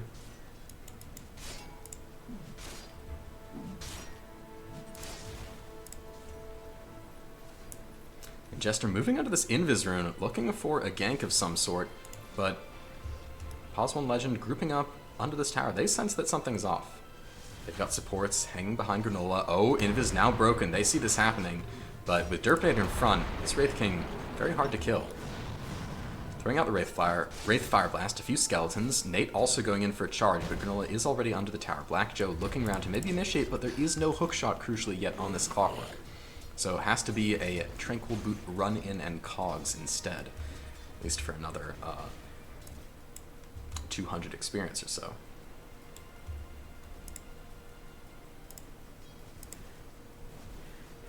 SLA, I guess, is going for TP Boots. Blink Dagger, nothing is queued up, 2,000 gold is sitting around, definitely going to be an item soon for this Invoker, but we have yet to see what it is, and that looks like it was Boots of Travel recipe. Nope, Hand of Midas, I'm totally wrong. Flying out, that's why they have a Naked Gloves of Haste in the inventory. Just taking a little bit before actually securing that one. Dimitri, meanwhile, is going to be kind of splitting the build here, not fully committing to Eidolon push, and is going to go Blink Dagger, BKB, Lincoln Sphere, all the tools needed to secure a very powerful Black Hole, SLA in danger here, charge coming in, but maybe Jester's the one in trouble. Ice Blast coming out is going to just narrowly, oh that's, yep, missed the Invoker. Nick now in trouble. Black Joe was hit by the Ice Blast, but really has no fear at full HP. That's a nice double kill for Pos 1's Legend, going to be evening out this net worth lead down to sub 1k at 14 minutes.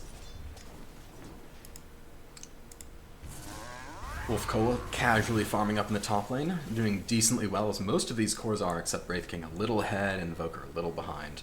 But got that Yasha going for S and Y, and rotation from Legend here. They see the Razor. They're going to be going in, ward out just in case, and throwing out a dagger. Second one connects. Black Joe now has got plenty of space to walk in, secure the cogs. Sunstrike coming out will find the kill as well for semi-literate. 4 heroes all getting some of that. 3 heroes.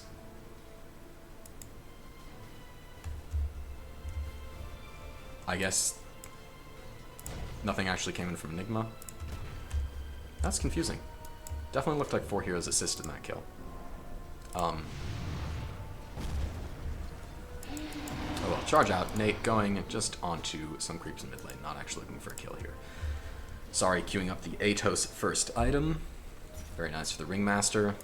Helps you set up all of those nice spells, comboing off a little more nicely. Granola, calmly at level 11, highest level in the game. This is 001 Tiny, is just continuing to do what they've been doing and having a great time. We notice a slightly different build here, though. Not going for Shadowblade, since it's a little not doing as well on farm here. And actually, top lane, Hookshot is going to cancel the charge, but there's another strike afterwards. Jester's here for a lot of damage. Black Joe throws off the cogs, which might be enough, but here comes a sticky bomb. Ice Blast as well. That's definitely going to finish off the clockwork. Escape Act cannot save you from that. Meanwhile, Nate in exchange will die to semi-literate 8. Derpinator farming up here has got that reincarnation, so could join into the fight. Going to Escape Act and dodge most of the damage. Also, Raindrop will help take care of the rest from that sticky bomb. But yes, Wraith King closing on that Radiance, but still not quite there yet. Just a little bit more gold before they can really take off in farm or fight much more successfully. Granola flying out the shard, and as I was going to say earlier, running into some damage. Not going for that Shadow Blade, but just going immediate shard into S and Y. Potentially more useful for breaking Link against Razor. Just running away from it, surviving any slows they throw at you, but it's also not the most significant since Tiny has tons of damage. Oh, nice hookshot coming out into that Malefice onto Nate. Sunstrike falling up is going to miss though because the Spirit Breaker just slips between the cogs. Battery Assault not quite enough to find the kill. Nate will be getting away alive.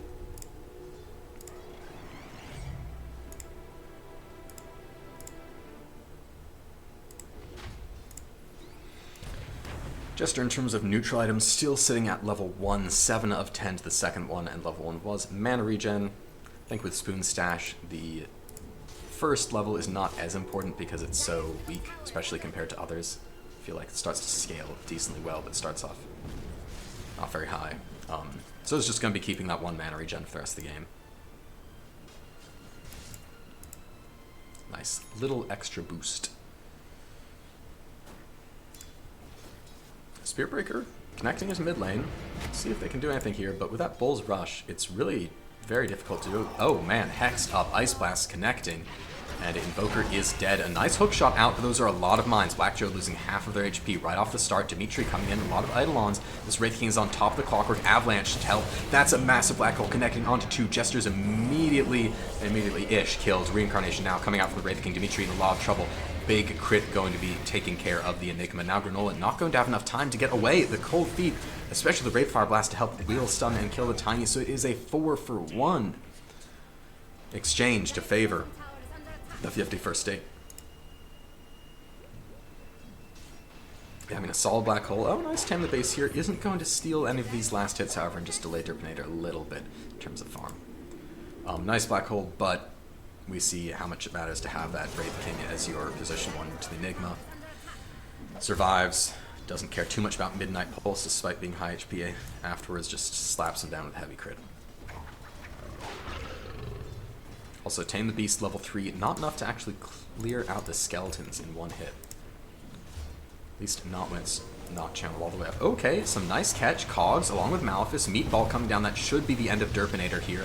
Bit of Wraith form. Not going to be able to find any kills off of this. Ice Blast now. Nate in the box when the charge connects. Tame the Beast to knock him away. And a hook shot. Oh, unfortunate. Looks like it hit an idol on there. Maybe sorry instead of an enemy. Not a lot of space to chase, but still a solid kill onto the highest net worth hero in the game.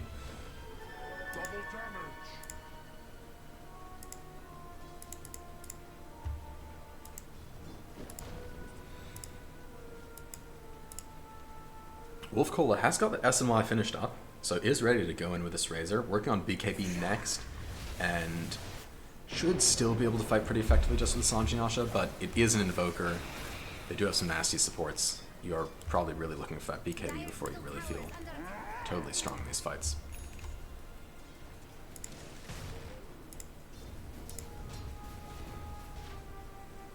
Dimitri, meanwhile, a little closer to the Black King bar for the Enigma, which it seems will be the first one to come out this game, as the position 1s are not really favoring them. Tiny and Wraith King, neither particularly dependent on Black King bar in team fights. Ooh, Searing Signet now on Jester and Keen-Eyed as well, so really going to be stacking up these spell-based enchantments. And pretty solid. Pretty solid combo with all of these on the Signet for the techies, I think. SLA going for another Atos, so that will be 2 on the team in about 2,000 gold for each of them. 1,750 gold, perhaps. Pretty quiet. 1 kill per minute. I'd say we're about due for another one. Nick, Wolf, Cola, making some danger. Wards have come out. Unfortunately, Oswald's Legend immediately going to lose theirs because there was a sentry as well. And oh, Nate connecting under the tower onto the Ringmaster. Tornado's just barely going to miss. This Ice Blast will connect only onto Invoker, it looks like. Actually did catch, sorry, just on the edge of it there. But no fight immediately threatened. Doesn't look like that's going to mean much here for them. Granola just showing up, decides to backdoor down. Not backdoor because there's no backdoor protection on tier 1 towers. Destroy this tier 1 tower mid lane freely. Meanwhile, a kill onto the Ringmaster in some part of the map that I've entirely failed to figure out where it is. So getting that at least in exchange. 51st State feeling still a little dominant. I think they've got... Oh, nice glyph here in response to the double mine from Jester. So 2 charges down. That is an E-Blade now finished on the techies. Pretty solid. And the tier 2, unless they respond, doesn't look like it's really going to be defended. So that is going to be kind of given up, opening up more of the map. A lot of pings for defense, but it looks like only Black Joe... Ooh, I spoke too soon to me. The teleport's showing up. Going to be scouted out by the sticky bomb. Here comes the Ringmaster as well. Granola running up from the jungle. And 51st State kind of backing off, sensing that there's a lot of heroes in here and they don't want to force the fight quite yet. Shieldren in mid lane, that could be pretty significant. Oh, a nice hook shot connects and jumps over a lot of these mines. Now Jester going in, the wheel doesn't quite connect onto anyone.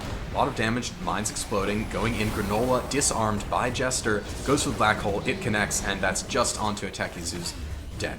Now turning around, Derpinator in with the Radiance doing a lot of damage, fighting into the Midnight Pulse, link onto Wolf, from Wolf Cola onto the Granola, but might not be enough. The Razor still goes down, meanwhile running away, Tiny under a lot of damage, wand up, stun comes out, charge as well, going to be enough to finish off the Tiny.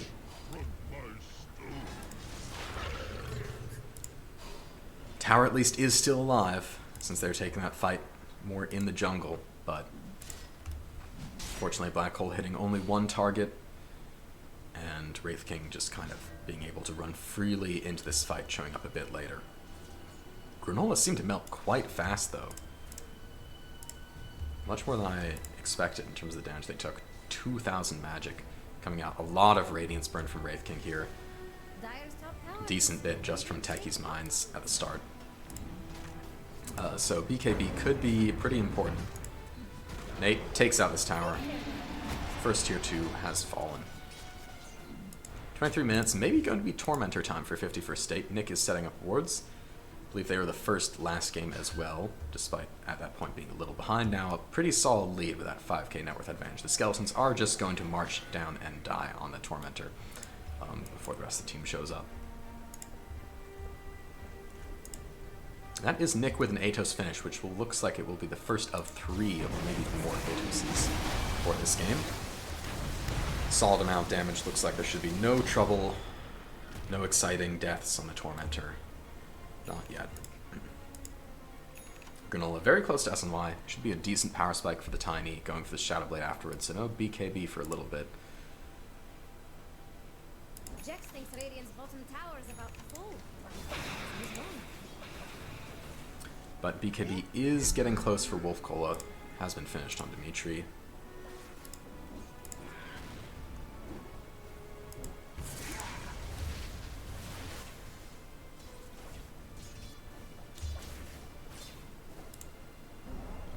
Could maybe see Roshan here from either team soon. It's moving in about 30 seconds, but not a whole lot of fighting. Decent bit of open space on the map. Could be a good opportunity. SLA, Invis under the charge. Spiritbreaker is going to connect. A nice hook shot. Also a Tornado. Bit of a Nomba there in the cogs. Cold Snap to follow up. Ooh, Atos blink in from Derpinator under the Ice Blast means that that's an immediate kill onto the Invoker. Blast off now, landing onto Black Joe in the back lines. In the box, surviving for now, but Derpinator going deep, trying to find Sari, a quick tame the beast, but it's going to be feared forwards instead. Chasing further down, going to find a kill, double kill for Wolf Cola. That is 3 for the price of none for the side of 51st State. Is Dire going Solid Blink Dagger reveal from Derpinator. Maybe that wasn't a reveal. I think that wasn't a reveal. I think that's been around for a while because it's now BKB being finished up for Derpinator. Solid use of the Blink Dagger to initiate onto that Invoker, who was caught in the Atos and the imminent Ice Blast.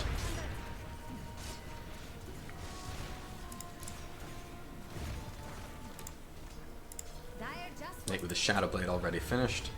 Just going to be helping to push that top lane at low HP. Glyph is forced out here and respawn in a few seconds from the Ringmaster. So 51st State forced back. There is still the threat of Black Hole, was not able to connect that fight, not able to find an opening. Wheel of Wonder still on cooldown, but only for a short while. Haste Rune, smoke coming out. Looks like it might be Roshan for the side of 51st State, but Our Pos is Legend. They're sensing a move like this, they're going in, they're going to probably connect onto Nick, maybe onto Jester, hiding behind there. Atos with a dagger. Nice meatball combo coming out, and that is going to be a quick kill. Hookshot connects onto the techies in the backlines. Force Staff pushes him out of the cogs, out of the way of the Wheel of Wonder. It's going to be a quick and clean disengage for the enemy mid laner. Pos1's Legend not able to find anything more there, but also not expending too many resources outside the smoke itself. At least didn't drop a black hole. They still have got that up, but 8k net worth lead. It's continuing to grow.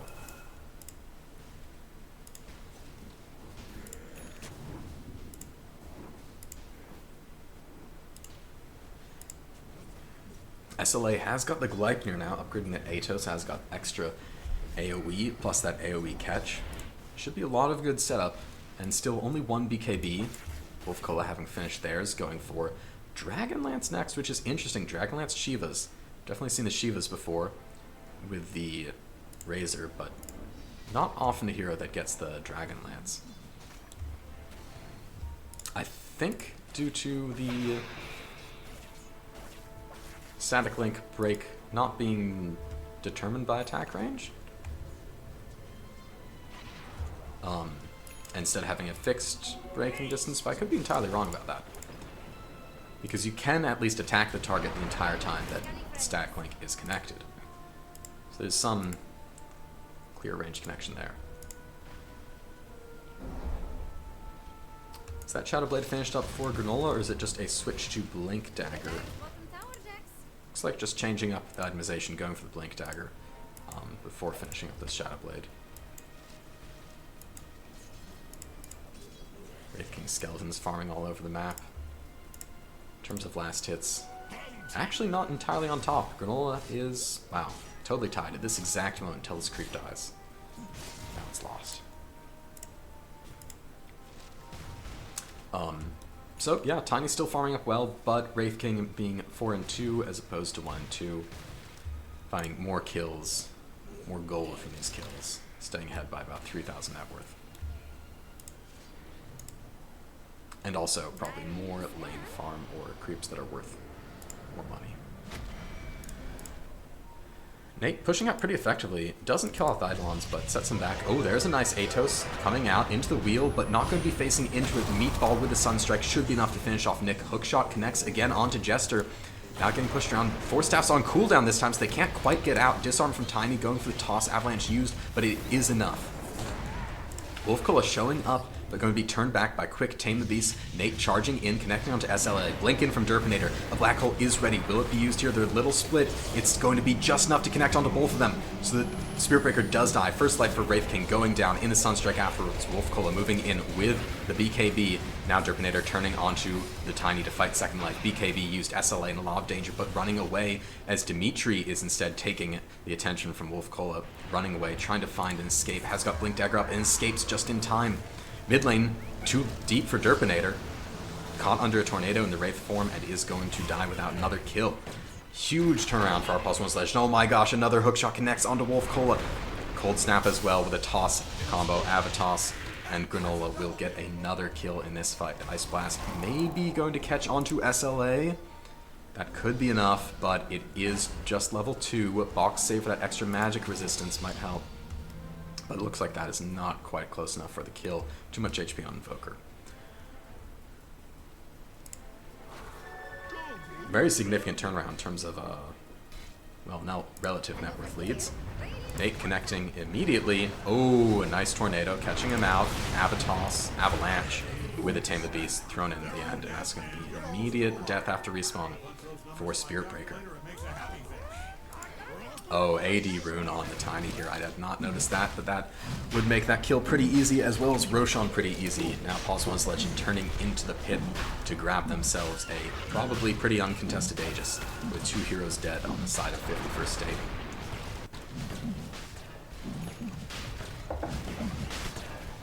Alacrity AD Tiny is kind of terrifying. More than kind of. 800 damage, 30 minutes into the game. Multiple free rapiers. Wolfcola seems to not have gone with the Dragon Lance unless it's on their courier flying out right now. Is not, as instead going to be a Basher that Derpinator is working on. Going to the A-Blade, item that feels quite good on Wraith King now, as long as you weren't planning on building S&Y, with its new change to have Sange as a component, as you can really enjoy Sange with all that innate lifesteal. And of course, they have the AA. Ooh, Nate caught out here with a nice Atos, Tame the Beast, Granola blinking in, combo onto Nate, and actually so much healing from, was that a large Lotus? Not going to be enough. Spirit Breaker gets out free and easy, relatively speaking. Haven't really talked much about neutrals this game. Ninja Gear on Dimitri is nice. That personal smoke really helps to set up in the fights when you're looking for that big black hole, although I think it is not quite the be-all, end-all of their team fight here, but it still feels really important to be able to connect them to multiple heroes, and can still be really good against Wraith King, because it's kind of like a free -1 life, but just really needs to hit more than that Wraith King to get the value, I think. Tier 2 tower now going to drop. That will be the first for Legend here. Nate charging out, invis onto the wave. Turns around, actually not quite in time. Another quick ward. Atos coming out from Sorry, catching him pretty quickly, but there isn't really any follow-up in this instance. 3.5 minutes for the Aegis. Net worth lead down to 1k. Still a lot of opportunity. Wolfcola here is going for Tiara of Salamene? Is that a refresher already? Getting quite close to being done. Ooh, some action here. Derpinator tries to catch out sorry, along with another strike. Wheel of Wonder is not going to connect onto anyone. Black Joe shows up, but it's a bit too late. Dimitri goes in. Lincoln's was popped. There's a huge black hole with the Cataclysm following up. Ice Blast is going to come in afterwards. So Derpinator, who didn't quite die, pops BKB first life and turns onto the Enigma, but is going to run away for now. Granola showing up from the backlines. Shadowblade in. This could be first death, second death for Derpinator if they can catch out the Wraith King, who is totally alone. One life down. Now showing up, Razor coming in from side. Will it be enough? Are they going to go in just with two? They are trying. There we go. BKB coming out from Razor. Refresher, not enough mana to use it, but turning onto SLA. This Wraith King hits very hard, taking out Invoker nearly completely, but not quite. Shadow Walk getting away. Ghost Walk. Actually, quick Plasma Field. Connecting the Lincolns, but the spell had already been cast, so charge will connect. There is no Nether Strike for a few seconds, but the damage is enough. Refresher now coming out from Wolf Cola as Derpinator is in danger. Going to die, has got Wraith Form, but kicked out of the cogs. Will still find Granola before they go down. And some damage onto the Clockwork as well. Double kill for Granola. That's Aegis coming back as Tiny still had Aegis, which I totally remembered about in this fight. Now find the kill onto Jester. No, with Disarm, dodging away for just a moment longer, but not enough. Ice Blast comes out, and that does find the kill, at least onto the Clockwork. But triple kill for this Tiny. Aegis doing quite a lot of work here. It almost worked out for them to re-engage. I mean, in the end it was mid and support for mid and support if you consider Wraith King to already be dead, since he's down one life and basically alone. I think at that point he was not getting out. You'd have to do that re-engage to give him a chance. And they did get the Aegis, so while it feels okay, it does mean Tiny is going to be walking up to high ground and slapping these buildings down while you have two people alive on the side of 51st State.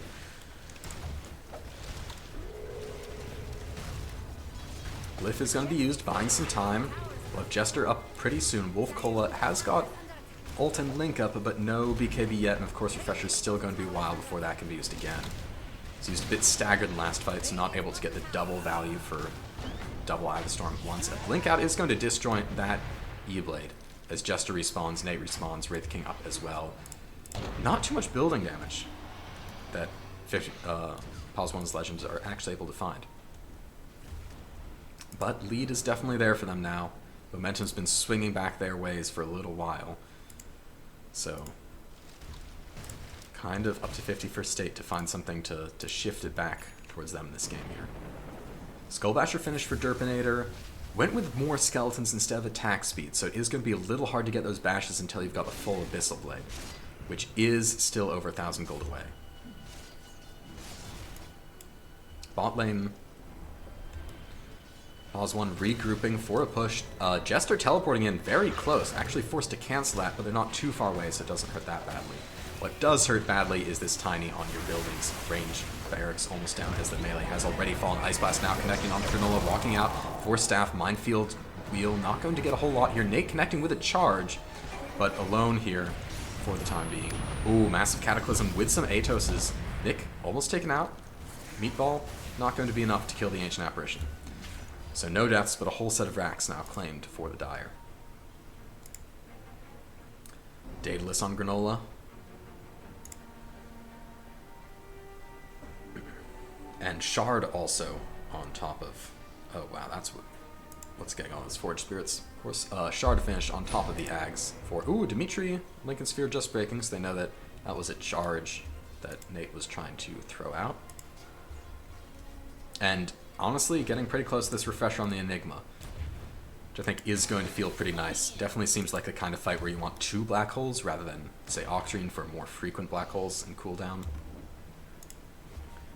That way you can afford to just hit one or two heroes, the important ones, then refresh and go again. Or, even if it really ends up... Oh, charge onto Granola while Wolf Cola shows up. That's an immediate refresh after the Static Link BKB. Actually, BKB was used. Wheel of Wonder, nice box save for the moment. Wolf Cola should have enough damage, and the Tiny gets away just barely, but not quite. Black Hole in, but the Tiny's already dead. Ice Blast to follow up. That is Jester down. Wolf Cola dying as well, but so does Dimitri. Now it's just Black Joe staying here alone. Cataclysm follow up. Nick is pretty low on HP. Dies from the Blade Mail from the Battery Assault. Derpinator caught behind the cogs as Nate dives in trying to find SLA. Now Black Joe jetpacking away. Hit with a stun. The bash comes out from the Skull Basher, and the Radiance will be enough to kill off the Clockwork. chaotic fight, but overall 51st State come out ahead there, trading 3 for 4. Abyssal Blade finished up for the Wraith King, so now we get more reliable stuns, though we did already see one nice stun coming out onto that Clockwork in the jetpack escape. Nate charging out to bot lane, fix up the lanes here. Just try to get what they can out of the map, since it's kind of hard to push with just 2 at this point. But Derpinator now has the Ags queued up. This is going to be pretty significant, I think, if 51st State can get to the point in the game here where they've got that Ags without losing too much of a advantage. The ability to almost cancel out the black hole, at least to get them to survive through the black hole, cast some spells afterwards. A little tricky because Razor is definitely a hero that wants to stay alive for a long time in the fight. It's not a matter so much of just surviving that burst and then in Wraith form casting 1 or 2 impactful spells like maybe the Techies is going to be doing, but I think still pretty significant. Especially as Enigma is working on finishing up this refresher orb. Not a lot of buybacks, I think, going to be up for people at this point.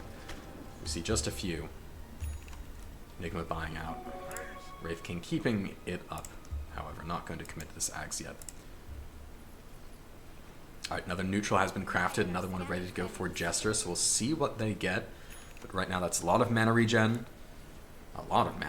Extra cast range, magic resistance puts them up to 56% with that 20% magic resist talent level 10, which I think has got to be one of the strongest level 10 talents in the game. It's entirely like a free cloak, which is 800 gold, which is not a lot of gold, but I think is still good. Especially when you see heroes with like +4 all stats, which is 450 gold. That's level 10 facet. Talent, not facet. Alright, not a lot of action happening now, and Amplify Damage Rune has spawned in the top of the river, and Wolf Cola under smoke from the Ninja Gear will be finding that. Refresh Orb nearly up for this Razor. I think a lot of threat potential from this Refresher Orb Razor coming in, throwing out so much damage, and so durable too with SNY and Shiva's Guard soon to be finished. Black Hole really feels like it needs to be the answer for them, or just tons of burst damage from the Tiny. They're up alone, they've got this AD rune, but actually they catch out first with it. Charge onto the high ground, onto Nate. There's a Black Hole coming in with the Cataclysm onto 2, connecting, immediately taking out the Ancient Apparition. Refresher Orb from Enigma, looking for another Black Hole. Wolf Cola has already used their Refresher Orb. There we go, now connecting onto Razor, and Dimitri just dies under the assault of the double Eye of the Storm. Wolf Cola living through the double black hole, the second black hole. Derpinator now popping BKB, having lost first life, is just going to be disengaging as Granola runs away invis under that Shadow Blade. Double buybacks from the side of Pos 1 as Legend. A big win for 51st State here. Single buyback, I think, from Ancient Apparition, who died in that first black hole, but yeah, double Eye of the Storm, just so nasty, especially under the Ice Blast. And Dimitri isn't even able to finish out that second ultimate.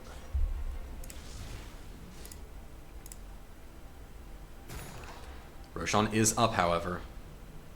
With all these ultimates down, Pos 1's Legend feel like they still have a pretty solid advantage. Going to be going to take this out. Alacrity Tiny hitting for 1600 damage on the crit. The Roar is going to be announcing their move. We'll see if 51st State think they can take this, but Reincarnation's still down Wraith King. Roshan dying pretty fast. They're just throwing out some... Oh, actually... Nether Strike does connect, Ice Blast coming in, as well as Derpinator blinking in, but here's Granola throwing out an Avalanche onto 2, Wheel of Wonder, catching them out here, and that is going to be a double kill. They do have at least the Scepter life, but there is no Reincarnation for the Wraith King. They're getting just a Ringmaster in exchange. Or possibly a Clockwork caught in the backlines. Buyback from Nate here, so they will have the charge immediately back into the fight. Cataclysm coming out, Minefield as well. Everyone's surviving so far under the assault of this. Black Joe going for the jetpack out, but probably not going to be able to escape. Now, meanwhile, Dimitri jumps into the backline, catching Nick with a Malefice in the Midnight Pulse. Quick Overseal Totem should be enough for the Ancient Apparition to escape. Wolf Cola in on top of the Invoker. Semi-Litter 8 going down. There is no Ghost Walk to escape this. Now Nether Strike onto Tiny, and Granola's in a lot of trouble. Avalanche, Toss, lots of right click coming out to Nate, but healing back up, and Granola cannot sustain. Invis out. Do they have any detection? Nick in a lot of trouble. Now going to be caught out with one clean crit, blinking forward now onto Jester, and that's a double kill for Granola. Might end up costing the Tiny their life, but Ogre Seal Totem's just enough to break the static link. Charge forward will connect, it might be enough. Toss back, Granola isn't quite fast enough because Wolf Cola's got that SMY of their own. Popping the Eye of the Storm now just to really commit, and it is going to be enough to find the kill. 7 heroes dead.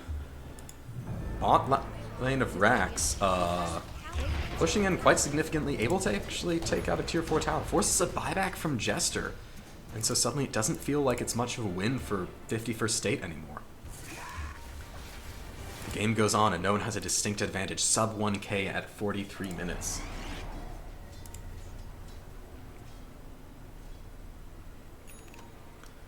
Oh man. And Roshan's still alive.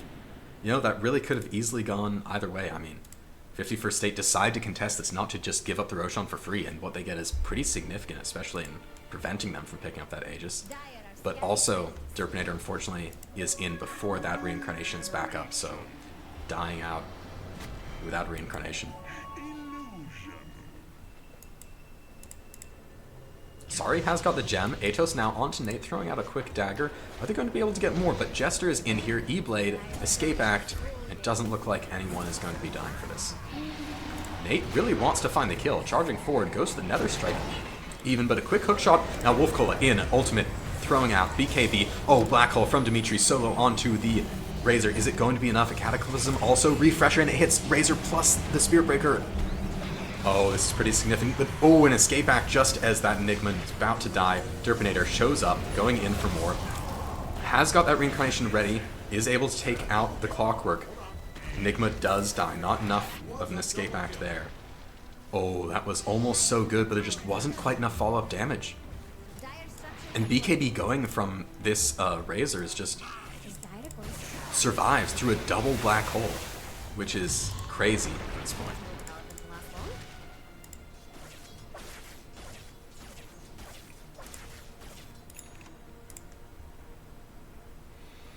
Wow.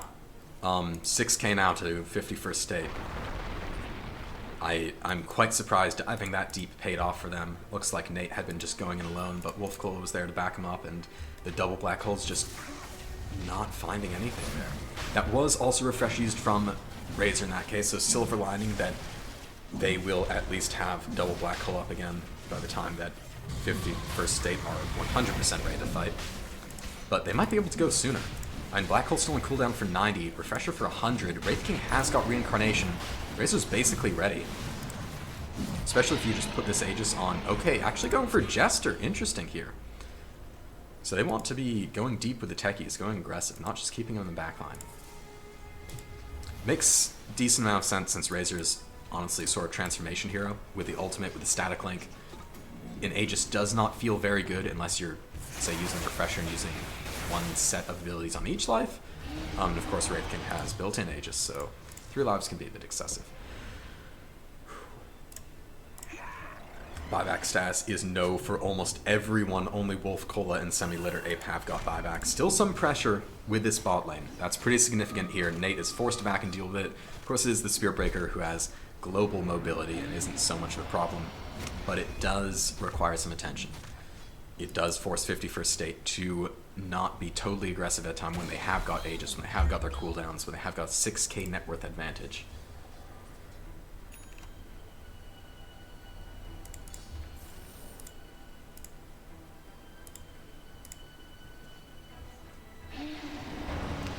The map on right, as some people are talking about in the chat, it's probably better but can't teach an old dog new tricks. Admittedly, that's the reason why I did it, is because you can't teach an old dog new tricks and too much Age of Empires and other RTS. Ooh, sorry, going to be teleporting out here, not caught by Nate.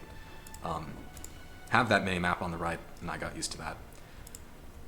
Certain people will also make the argument that it is technically better, as you are, when running away, often moving more along the other diagonal here, so that if you have your mini-map in the bottom left, you might more often misclick onto mini-map instead of onto the actual map when controlling your hero and send yourself the wrong direction.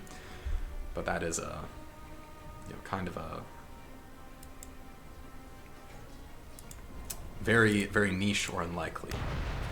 Not exactly a very solid justification, when I will admit, at least myself, it's merely personal preference. A scan is going to connect onto nothing in the top lane here. Not sure what they may have seen, but Roshan's still dead for a while, Aegis still held by Jester. There's a Tormentor up, if either team wants to go for that. There's still a lot of shards that haven't been picked up quite yet in the game. Applause for something. I don't know what. Maybe Granola taking the tier 1 tower. I think these are just chat wheel lines that I can't see. And man, Our Pos 1's Legend really just continuing this assault despite being kind of down. Kind of not having the advantage. They at least have got more buybacks. They'll be trading tier 2 towers here. Be interesting to see who breaks in terms of their push first. I feel like it has to be 51st State because they ought to be able to win the fight. They've got Aegis, they've got a lead, and they're also down on buildings. It's more important to be preserving their base here than going for an offensive play. You trade 2 racks and then Mega Creeps are... Okay, here we go. Nate charging in, canceling that wisely before you go too deep. Derpinator has not gotten a new item yet, just picking up a shard, but has got that buyback, importantly, on the position 1 for the Wraith King. Queued up an Assault Cuirass next, which is going to be quite nice with the Abyssal Blade. That, plus it's going to be level 29 when you get that 60 attack speed to start bashing much more reliably. Abyssal Blade is pretty abysmal cast range, so it's not going to be much of a Linken's Canceller, especially since Wraith King is going to be, I feel like, still fairly often in these black holes. Even though he's not prime target, he is going to be off in the front line. Despite all this talk about black hole canceling, it still is not so significant because they've just been surviving through the black holes. Oh, a courier has been found here. Are they actually able to catch it? Scoped out. It does break the smoke. I mean, 2 heroes did have to attack this, but on the other hand, they kind of already know where 51st State are pushing down mid lane. It is going to be Consumed Ags, a lot of gold before Derpinator can pick up that Consume Ags AC fully built, and then buyback on top of that. And Aegis has worn down now to just 41 seconds as Jester finds a haste rune. Checking up on the neutral item, we see 30 movement speed and 220 mana. Very much all in on these magical enchantments. It's a pretty solid overall set here, since this is what you'll be... Actually, with a recraft, if we do see a 7-minute game, with a recraft, I believe you can get 2... Oh, charge onto SLA, and blink in. There we go. A nice wheel. That actually will catch off a lot. Nice counter initiation. Ice Blast coming in. There's the black hole. Onto 2. That's going to be doing a lot. Wolf Cola moving in now with the BKB, with the ultimate. Wraith form going in. Refresher from Dimitri. Looking for a second black hole. Cannot quite find it, but there we go. And this is Wraith King's second life, but Dimitri dies before it can complete. A lot of buybacks. That's 3 buybacks because even Granola died in this fight. Banner was even thrown down. Pos 1's Legend losing a lot. Sudden shift down to 20k net worth deficit from those buybacks. Counter initiation just not enough. I mean, Wraith King being in the front lines there, it's just kind of a bait. They go for the black hole because it looks good, and then, I mean, even with the double, not enough because that second one seemed like it was unable to connect onto Wraith King. Bit of value off that Ags as well, but actually they're going in immediately. Even though they're on buybacks, they know that all these ultimates down. Pos 1's Legend want to find a kill. Nice pick off onto Nick here, surely. Going to take him out cleanly with a 1500-ish damage critical hit from the Tiny.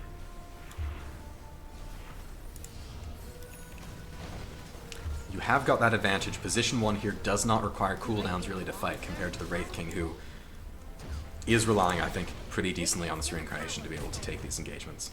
Of course, Wolf Cola, still pretty strong. Did use Refresher, but has got Ultimate and Static Link up again. BKB in about 20 seconds. And honestly, that is enough. Just one set is enough to fight pretty effectively from the Razor. We see Octarine Core working now on Refresher for the Invoker. Refresher should be a huge power spike, and combo nicely with that Octarine. Will also be Refresher number 3. And I feel like the more refreshers in a game, the longer it goes, as people just like to wait out that cooldown. They don't want to take engagement when things are on the line before they have everything back up. All buybacks are up except for the 3 used in that last fight, and that did put Pos 1's Legend pretty far behind. Looks like this could go to a game 3, but as we get this late, it's really anyone's game still. Wolf Cola has got that How's no invasion queued up, and I'm not sure what that's going to be building into. I don't see other items in shop or courier for them. I would guess it's the butterfly. I'm just going for that item first. You know, Radiance is obviously redundant with Wraith King. Could definitely be sold by Derpin at this point in the game, but you probably want to. And if your Wraith King's selling, you probably wouldn't want to be buying a new one on your Razor in that case. Nullifier could be a great pickup here as we see this Wraith King start to get 6 slotted, since it can dispel the Escape Act. Cancel out that crucial save that Pos 1's Legend have, which haven't relied so much on this game, but definitely is still getting quite a bit of value there. Nate may be in trouble, but the Spirit Breaker is so slippery. Has Yules, getting close to Wind Waker. Can be tough to catch.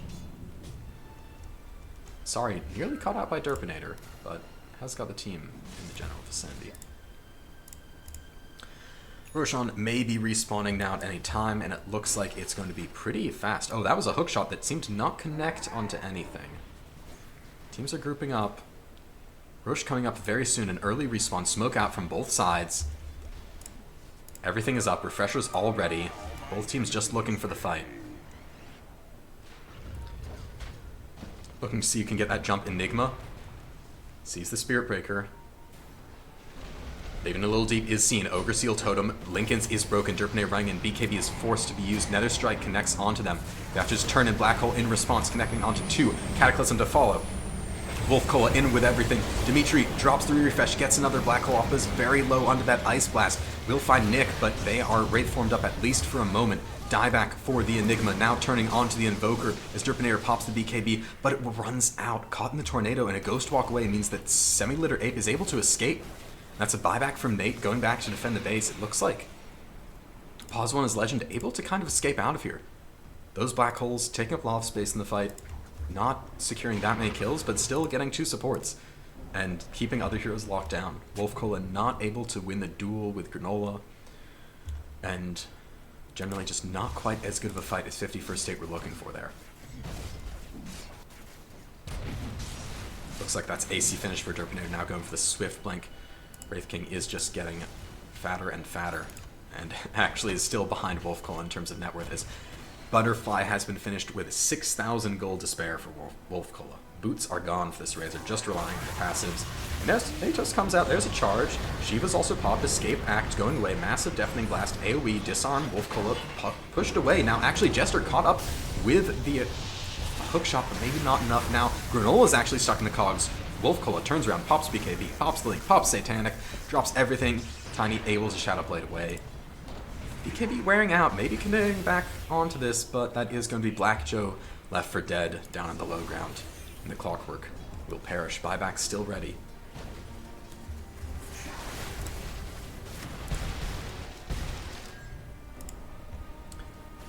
Refresher in 30 seconds, plus an Eye of the Storm. That means Wolf Cola can do a lot. Okay, here comes the wheel. Here comes another massive combo from Semi-Litter Ape. Granola going in onto Wolf Cola, but actually Cotton Tornado might be a little bit of trouble for them here. Ogre Seal Totem out and they're safe. Ice Blast into the backlines. Derpinator loses the first life, but that is an Ice Blast onto Semi-Litter Ape that will find the kill onto the Invoker, and that's a die back for now. No buyback available. Granola next in danger, getting pretty low. That Ice Blast is about to wear off, so they have got a little more HP to work with. Now turning onto Black Joe, the Clockwork with the Cause, making a bit of a effort to defend their carry, keep them alive very successfully here. Nate charging back in, no HP, but more HP than the Clockwork taken out, so that is also a death for the support with no buyback. That is 3 for 100 seconds. While 51st State can probably just clean up the base here, if not go for more. Trying to go forwards, there is only a BKB without a second life on this Wraith King on Derpinator. And against Granola, going in for Nick, takes him out in, 2 quick hits, but there's a stun, and the AA will live to get the Ice Blast off here. Wraith form afterwards, charge in from Nate. There's Dimitri, has got a Black Hole ready. This might be enough to turn around the fight. Granola is still alive, standing, turning, fighting, goes to the tree toss, but no, a massive crit plus the Ice Blast kill threshold will take out the Tiny. Wolf Cola is in. Wraith form doing some work. Sorry teleports out, but this looks like it should just be game over. is 60 seconds of a Ringmaster trying to defend alone versus 4 heroes. Mega creeps at the very least, if not just thrown. Looks like Derpinator goes for the bot racks, but then goes with a Wolf Cola Call, goes in for the throne. Wheel of Wonder does not connect here. No delay. No buybacks. Only a glyph. Unfortunate that it looks like the game will be ending now 58 minutes, just 2 minutes before we can see those exciting Tier 5 neutral items come out.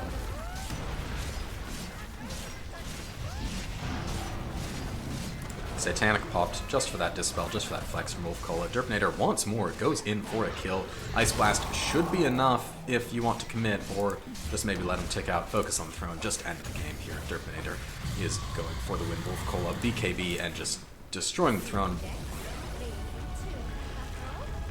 And that's an exciting end to game number 2 here, as 51st State are able to level out the series into 1-1, and we are going to a game number 3.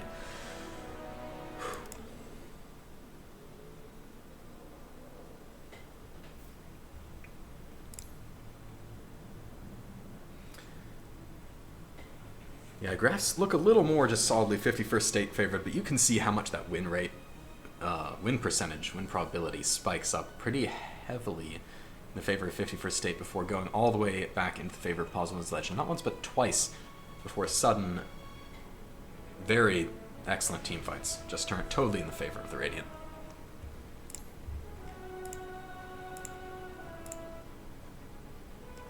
And I gotta say, these two cores, not to say that Jester didn't do as much, but playing kind of a different role here.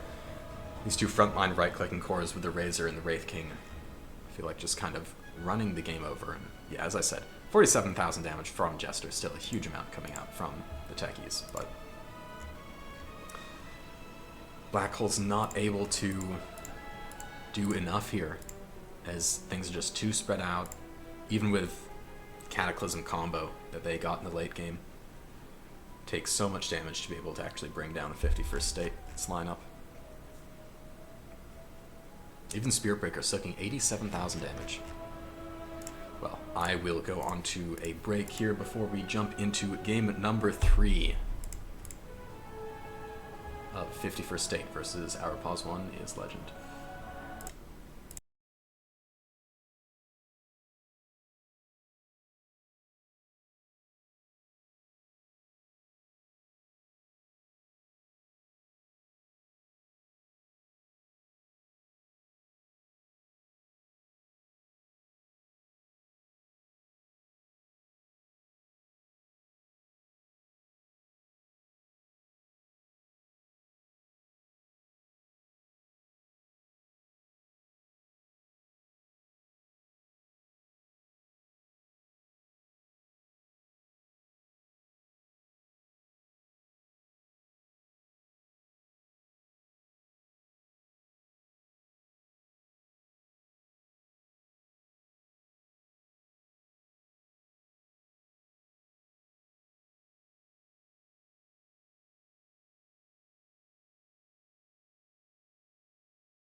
Alright, and we are back now. Game number 3 of this series. Immediate ban of Wraith King from Our Pos 1's Legend. They do not want to see that hero again at all. 51st State running back their bans from Game 2, saying if it ain't broke, don't fix it. Our Pos 1's Legend also getting rid of Spirit Breaker. They are evidently traumatized by that last game. Wanting to shift up the strategy from what 51st State had, which was working out pretty well for them. Be interesting to see if the Razor gets banned. I feel like that was probably just as much of a problem as the Wraith King ultimately, but maybe something that can be addressed more easily than in the draft. Beastmaster ban out. Same thing we've seen, I think, all series from them, and an AA first pick,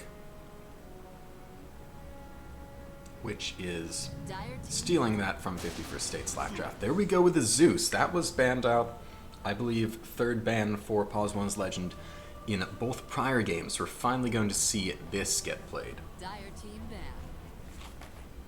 which is probably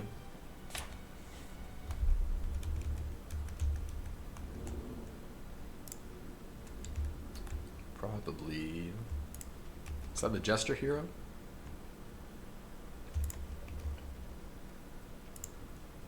66 games on Zeus. I don't know. Okay, there we go. Razor ban out, coming out in the second phase. They just don't think it'd be a first pick here. And Broodmother also targeting that. Perhaps instead of the Visage, perhaps it will be in addition to. We will see it later on in the draft. 10 seconds remaining. 5 seconds remaining.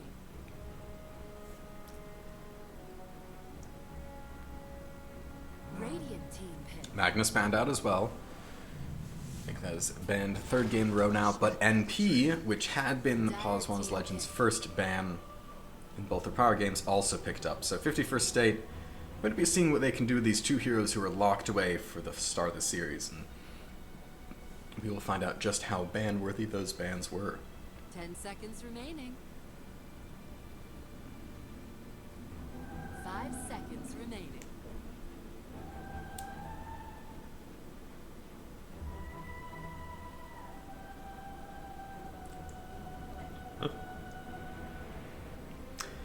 Pos 1's Legend dipping at the reserve time, trying to figure out this initial pick here.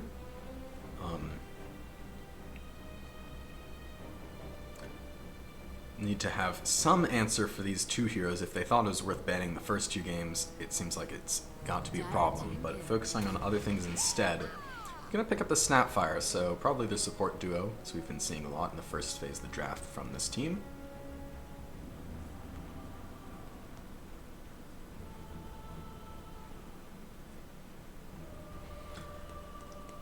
They're in Tiny as the carry both of the first two games, picking him kind of early on, and honestly, it did decently well. I feel like it wasn't the worst problem in the last game. A lot of damage, a lot of push for when they had the advantage. That they had a lot of space. Almost got them enough with that quick tower and Rax damage, but Clockwork at least, which they have been running, not going to do that again. They've decided to go for some supports with a little higher damage output. Radiant team pick. And grabbing the axe. So going back to that Dimitri's Game 1 hero, looked quite good there. In part because it was just hunting down that Drow really effectively, as well as all the other squishy heroes. Not a lot they could do there. And honestly, not too bad against these two. Sprout does feel pretty bad to have to deal with, but you get the initiation first. It's not such a problem. I don't think it can completely disrupt the call, but NP does throw out a lot of damage. Right clicks pretty fast, so Axe, solid decent counter for that.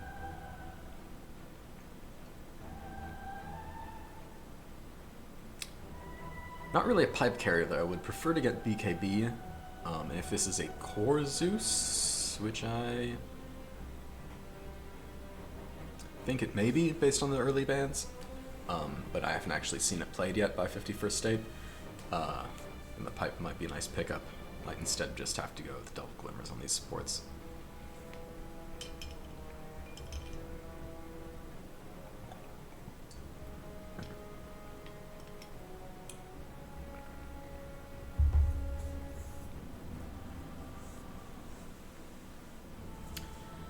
I do like the axe, I think, here more than, say, Enigma last game. It felt like we didn't really see the value of the Eidolons. They were just not, ultimately not very strong into the Wraith King the Razor, who was so fat in that late game. Not able to push a lot with them. And axe, with enough follow-up, you know, he's got a several second long AoE BKB piercing stun. Sounds kind of like Black Hole, except on the much shorter cooldown. So brings sufficient damage in. So they have got some already. They can set for Ice Blast, set for Mortimer Kisses. I think that looks pretty good. 51st State really taking their time here. Ban techies, chat is screaming. Radiant team 20 pick. seconds for the pick, and they go with the Rubik. Okay, so Jester Rubik again, perhaps? And I'm wrong about the Zeus as a core. But we'll see. There's some pretty good spells to steal here. Mortimer Kisses is a little tough because it's usually cast from so far away. Same thing goes for Ice Blast. And 5 Axe, seconds remaining. not great spells to steal. I feel like there's some situations where stealing Culling Blade, you can just go crazy as Rubik. You've got more cast range, you've got Spell Amp, though I don't think that interacts well with Culling Blade any longer. Since it doesn't raise kill threshold. Dawnbreaker, okay, so I was about to say we do have a bit of an issue in 51st State with kind of squishier lineup, but here's a solid frontliner, as well as someone who can bail out a backline, bail out a core who's caught with that Solar Guardian, and it's a pretty decent answer to like a call combo or something if they don't die from Blade Mail during that time, but it is picking Dawnbreaker into AA, so that is a little tough.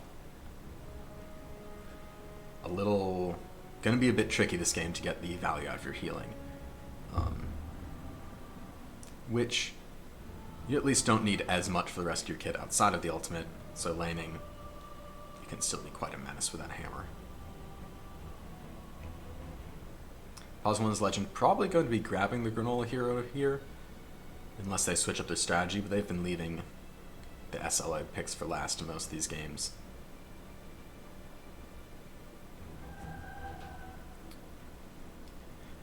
It's tough. I feel like something to answer the NP. Oh, they're going with a Huskar. Okay, Huskar was not banned by 51st State this time. Banned game 1, AA early pick game 2 to effectively ban out, but it's open now and they're going for it. So they're going to grab it while they still have a chance, and it is probably a mid laner showing.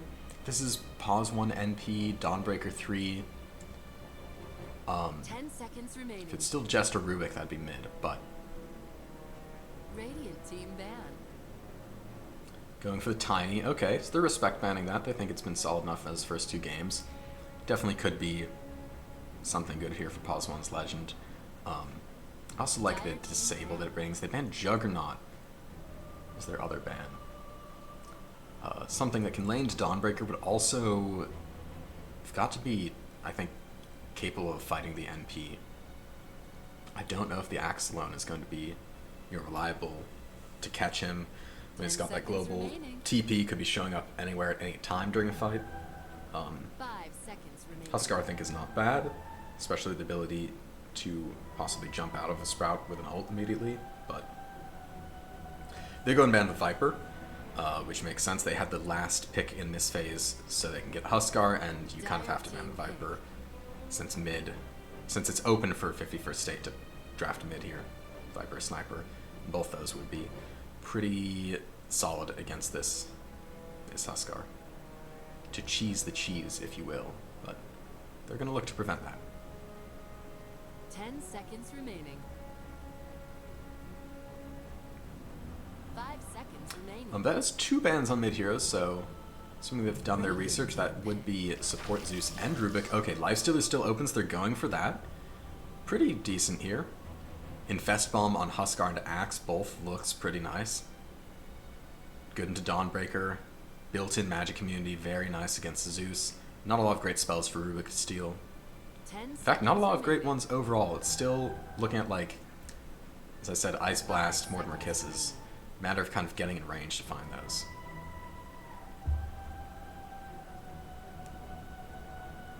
Eight seconds now. 51st State looking to fill out their draft here. They're going to be grabbing the Necrophos. Choose your hero.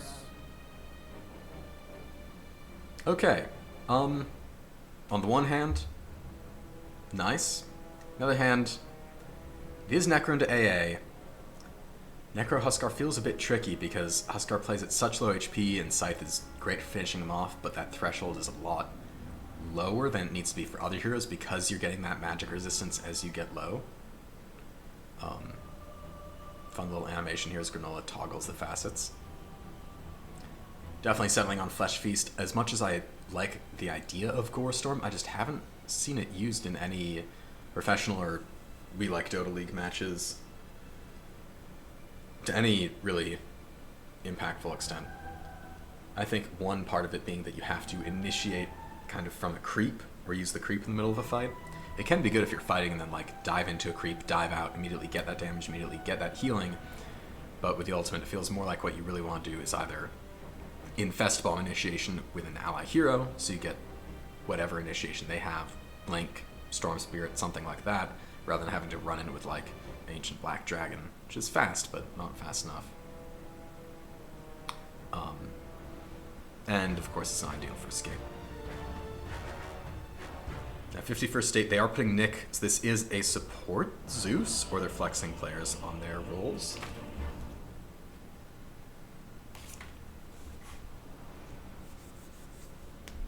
Not 4 squishy heroes into Axe again. It is not quite that. I'd say Necro is definitely not squishy.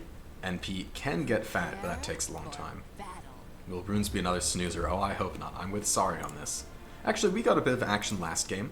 We saw some kills happening right around here. First Blood secured by that Wraith form. But double smoke and different movements coming out from Our Pos 1 as Legend. That First Blood last time was hype. Nate remembers.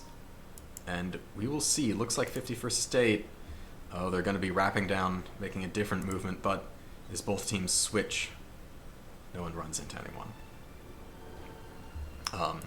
So these rolls, since I have not really checked on that. Okay, so that is Nate on the Rubik. Jester going to be staying in the mid lane on this Necrophos. Zeus Rubik support. It's a little light on stuns from 51st State. And stuns win games. Max magic resist, 15, 20, 25, 30. It's not that significant, so I think Scythe should still hopefully be enough for them. Otherwise, it's going to be a bit of a rough time. It's a lot of healing into a lineup with an AA. Runes are a snoozer. The battle begins.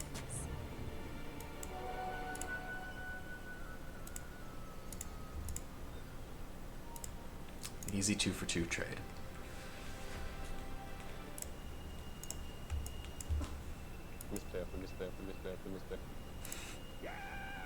Maybe a bit of action on top, though. We've got Black Joe lurking around. Sorry, in position. We've got 3 ready for some action. It's going to be easier here than on the safe lane, which I think was a potential move in game 1. But safe lane is just way too close to the tower. So Wolf Colo, of course, has the Giant Treant Facet. Moving in. Oh, whoa, hold on. Yeah, that's Dawnbreaker Pause 1. They're going in onto the NP now. Long Scatter Blast catches out with a nice slow Blood Grenade to follow. Fade Bolt is going to dissuade from more of a charge, but that's a second Blood Grenade to follow up, and that will be a kill. Greater Treant really just flailing on Black Joe for a lot of damage, but now teleport out to a Dimitri, who is honestly still doing fine in this lane, being left alone for just 1 minute. Yeah, so Derpinator going for the Dawnbreaker. We'll be interested to see what you do in the Pause 1 here. I've seen it played before, but in a variety of... Oh, sorry, nearly dead. Nick has Lightning Bolt in 1 second. Doesn't even need it. Got it with a right click, and sorry, committed a... Looks like Tango Tree there to try to stay alive. Or not Tango Tree. Tango already used Tree just to try to dodge. Not quite enough. A valiant effort, but... will go down here. Man, 2 trees live at once is illegal. It'll last for a few seconds, but at least Granola does have that feast, but scaling off of ultimate means it's pretty weak in the early game, which is when that high HP on the treant really matters. Still, 11 HP, healed. You can almost trade even with it, but not quite. That's also 0 armor. Mid lane is not going well so far. That's 2 to 10 last hits. Necro, not quite the counter, perhaps, that they're hoping for, but also not something that I imagine will look very good to the Huskar until you're maybe finding that scythe work, and also just the ability to like Ghost Shroud and sustain, possibly through a longer fight.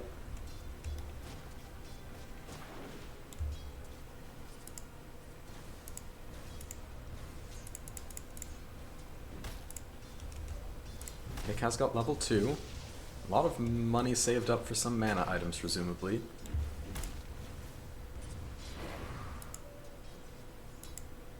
Oh, this is just rough. Jester's totally zoned out. Still at 2 last hits. Now, 3 range creeps stacking up. SLA, level 4, can get 1 die on them at least. But still, this wave should go under tower, should provide an opportunity for Jester to get some of those last hits, get some of that XP. Dyer's courier has been killed. Courier snipe. Nyx finds Dimitri's courier.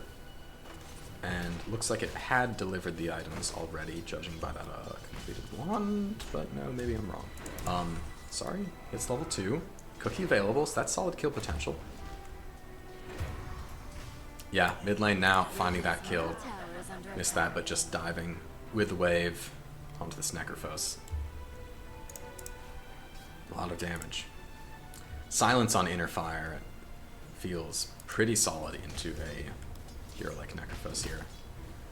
Fun to think that it was once a disarm, but they've kind of removed that non-bow anti-synergy that Huskar's kit had with itself, in that times it's kind of better to allow the enemies to attack you, but it varies. Anyways, Dimitri going in, not going to quite commit to kill. There's spells already been used from Sari, so no potential here.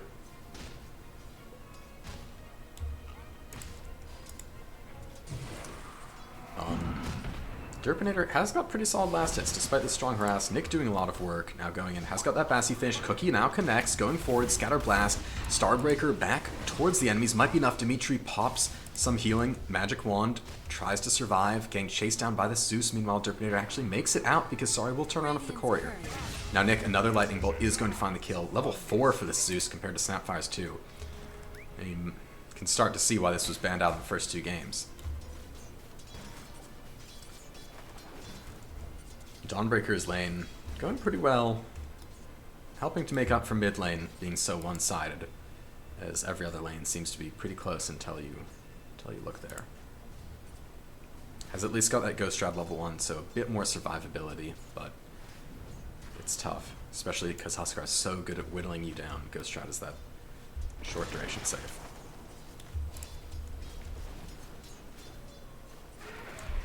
Granola farming nicely here, has got Courier on the way, delivering the rest of the Phase Boots after going Quas first.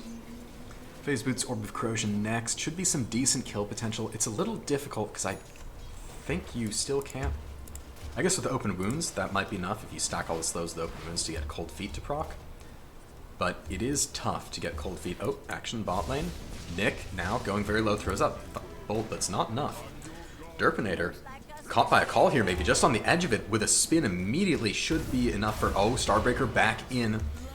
Will die as the last hit comes in. Oh no, Jester caught out going for the runes. Lifebreak was used going under the tower. Huskar can probably just chase this without a scythe to threaten them. But juked around the trees too many times. Armor's only 4. HP regen, and HP regen is not enough to sustain the tower quite yet. There's a bottle up on Necrophos, so maybe able to survive a bit more in this lane. Illusion rune spawning on bot. No supports rotating yet to help. I spoke too soon. Nate is in the lane, walking back to top after checking top rune. So that's bot illusion, helping to heal up this Necrophos. Dimitri is getting a Vanguard, which is some pretty old school tech for Axe. And not what they're doing game one, but a little surprised to see it against this team that's still pretty heavily magic damage, feels like. Oh, Cookie connects, call is ready, now on to the Zeus. In comes Dawnbreaker with a hammer. Nick dodges away, barely alive, now taken out by Snapfire, but it will be a trade in the supports. Derpinator is going for an Orb of Corrosion and Phase Boot, so kind of mimicking the build we see from Granola on the Lifestealer here. And actually able to maybe chase down Dimitri. The call gives him some armor, but just getting out in time. Those boots really making the difference here. Orb of Frost not enough of a slow to find the kill onto the axe. 2 strength heroes going for Orb of Corrosion. Phase Boots as well, but... Oh, and now Sprout in, finds the kill, Wolf Cola, nice rotation. Jester able to Ghost Shot and survive mid lane for a little bit longer now, still 2 levels behind. Getting very close to that scythe, but doesn't have it yet.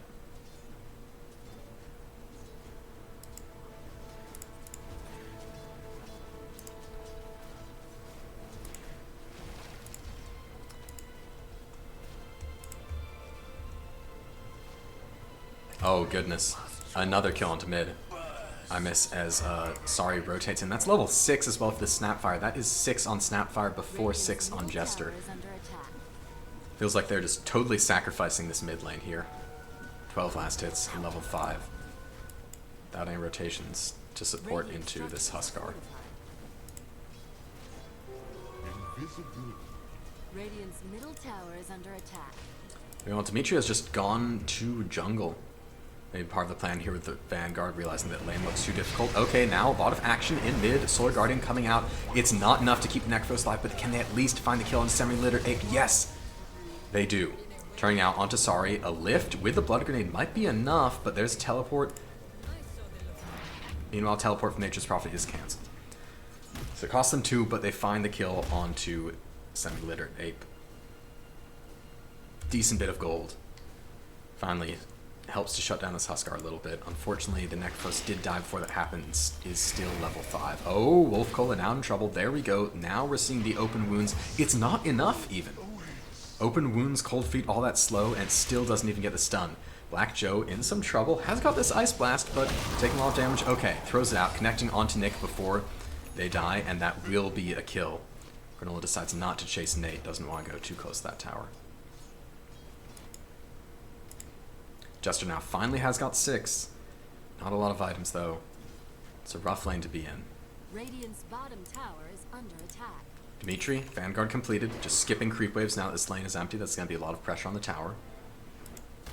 So we see Derpinator pop that Solar Guardian, then just went to the jungle trying to farm up. Be interested to see what they go for next on this Dawnbreaker. As I mentioned a bit earlier, it's not often pause 1, but has a number of builds that you can do on it from here. It could even be a Radiance, but with the pressure they're feeling this game from the Huskar, I think you need something a little more active, a little more aggressive. Pinging up, they see Sorry over here. The tower sees Sorry. They've got the vision. Nice long Scatter Blast thrown back into the tower, jumping out, massive inner fire, but there we go. Nick drops the ultimate, gets the kill. SLA leaping out, and there we go. There's the Scythe now. Find the kill onto Huskar. 4 rotations, 5 heroes mid, and that should be a tier 1 on top of it. Signs of Life from 51st State. Good teleport in from Wolf Cola. Ice Blast going to connect onto a lot here, but I don't think it'll do much more than, well, maybe spook them away. But there's no one actually showing up. Huskar in 8 seconds. Teleport now coming in from Sorry. They see that. It's pinged up. They're aware. Diving in 1 second. Axe teleporting. So Dimitri's going to show up. Huskar about to respawn. Semi-Litter 8 in as well. And we've got 2 heroes from 51st State kind of stuck awkwardly in the back. Nate will be dying first, but might be able to secure the escape for Jester. And taking the attention away from him there. So Necrophos teleporting just out back to that tier 1 tower. Ready to go. No Scythe up yet. And this tower does not have a lot of HP. Glyph is not available for 51st State either. Nick jumping way before he can be caught. Full armlet finished from Semi-Litter. Oh, Scatterblast just whiffs. They're hunting. They want the Zeus, but they won't be finding him.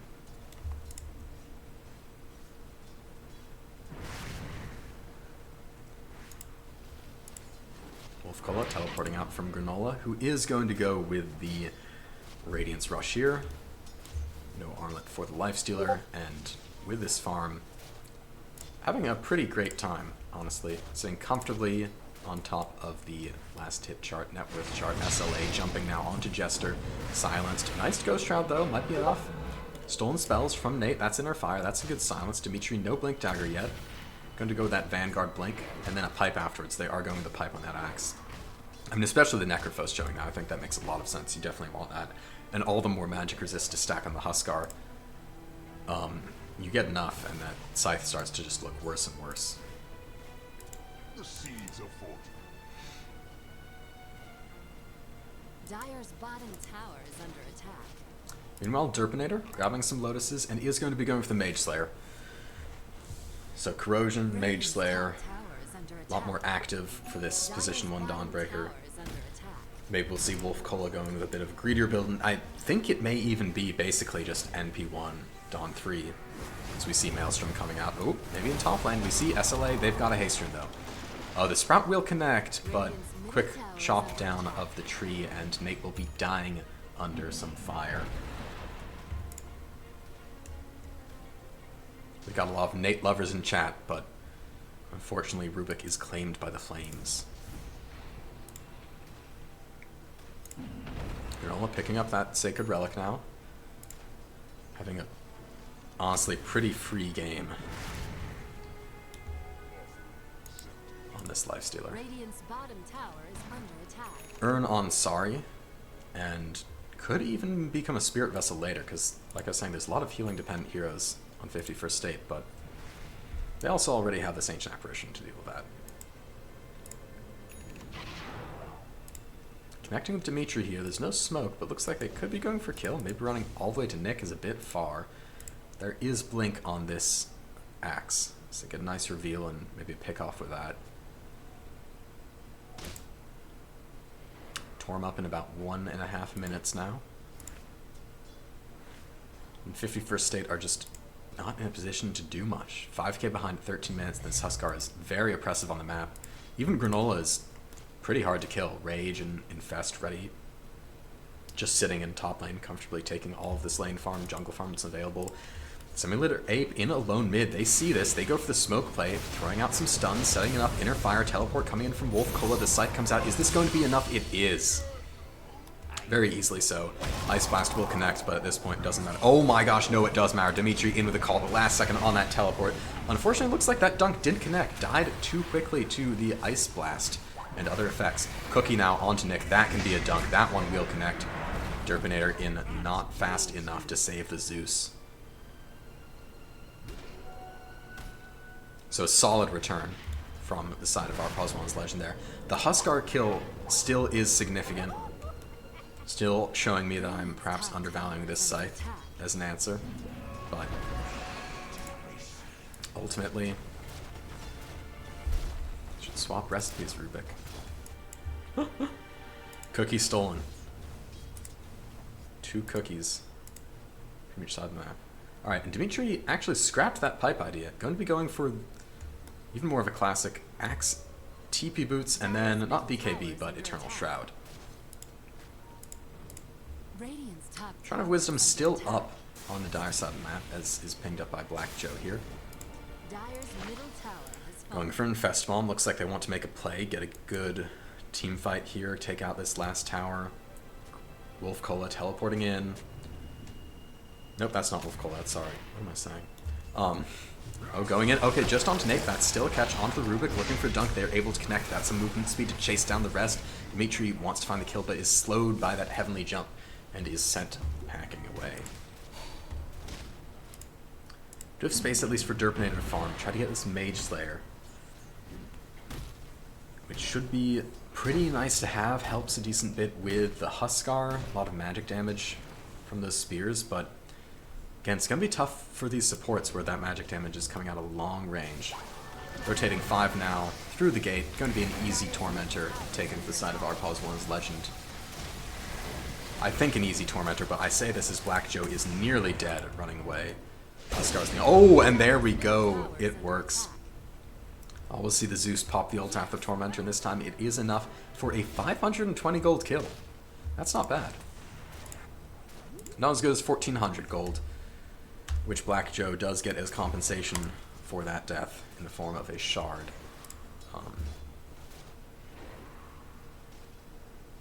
Oh, I forgot how good that is. Sets up even more disable for them, even more control.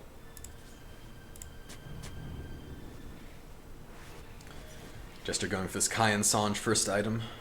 Has to tank up and try to be the frontliner that their team needs. Huskar just on hunt, and actually going for a Blade Mail here on Semi-Litter Ape, which is not something I've seen very often on Huskar. Pretty interesting choice, but, you know, into these higher DPS squishy heroes like Zeus. Guess that makes some sense. Wolf Cola is going full Mjolnir, so yeah, Blade Mail is going to feel pretty effective into that. So we see full Mjolnir before any other items on the Nature's Prophet. Huskar ready with an Infest Bomb. Ice Blast connects onto Necrophos. Oh, Jester's in a lot of trouble. There's no escape from this one. Nick may have gone in too deep as well, but easy hop away. And backlines, they've caught the Dawnbreaker dead before you can get the Solar Guardian out. Feels bad. SLA really low, if only they had the burst, but they need some physical damage at this point. Their magic damage is not enough. Jump in, now connecting onto Nick. Silence comes out. Oh, Glimmer Cape could almost be enough. Dimitri blinks in out of the tower, finds it with the call. Calling Blade on cooldown, so they're not able to get that free armor, but still a solid pick-off. And the lead grows to 8k, heavily on Granola as well. Radiant secured, 10,000 net worth here. Radiant's top tower has fallen. Lifesteal is having a pretty solid game. Go for that Sanj next.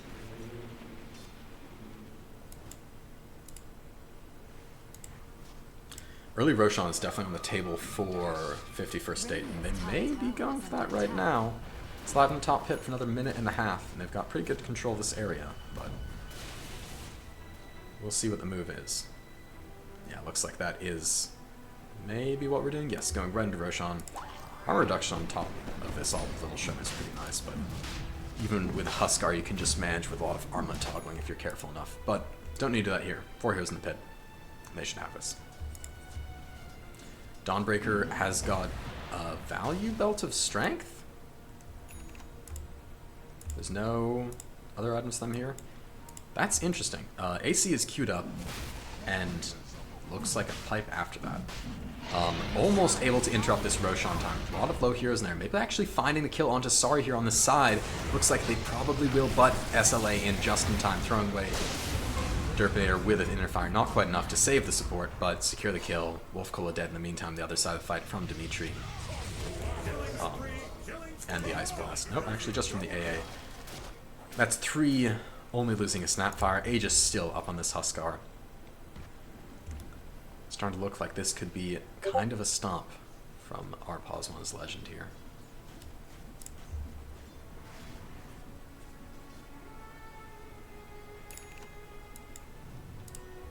Jester not in that fight, however. Would have definitely been scythe kill for Huskar. There is also the possibility of just pressing that Blade Mail when you're low and just making it so Necrophos can't scythe. And that it would just reflect way too much magic damage, so perhaps that's where this counter idea is coming from. That should be Kai and Sanj finished at least, but still not a lot of HP, not a lot of damage from their mid laner.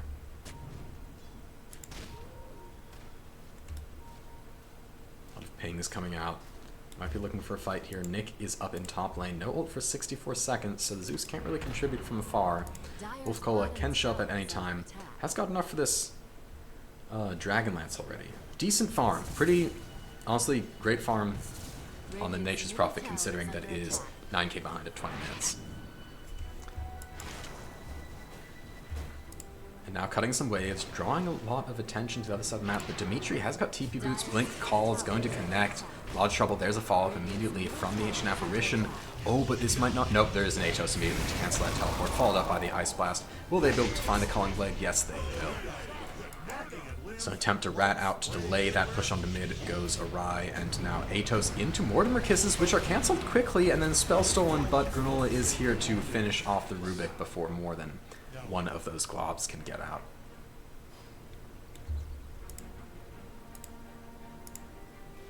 SLA now closing on that BKB, has got one of those bracers marked up for sale with the new feature.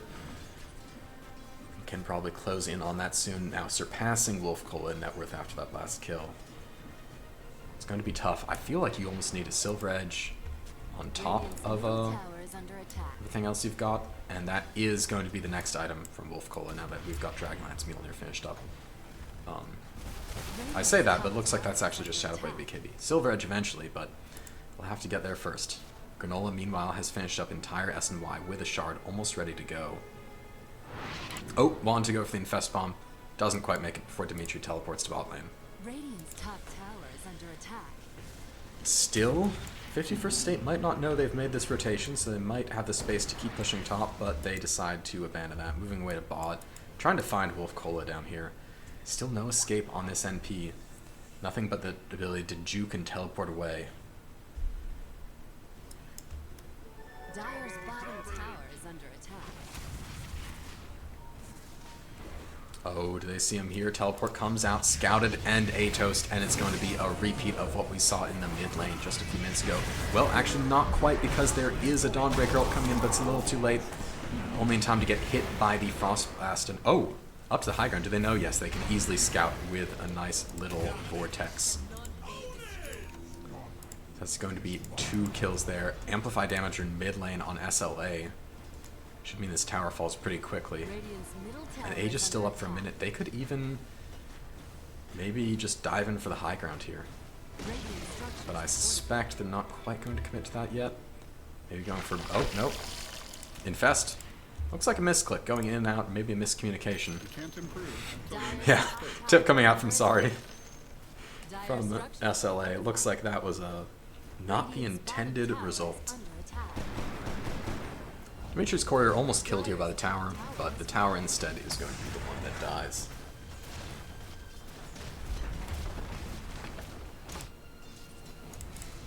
Radiant's bottom tower is This is under looking attack. really tough for 51st State. Still just no real answer to this Huskar. They have to wait out the Aegis, 24 more seconds, and then manage to wear him down, drop that scythe to finish him off, but Silver Edge still so far away for Wolf Cola.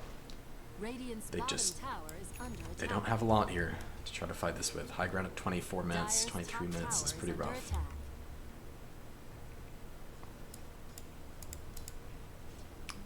Bit of Rat Dota.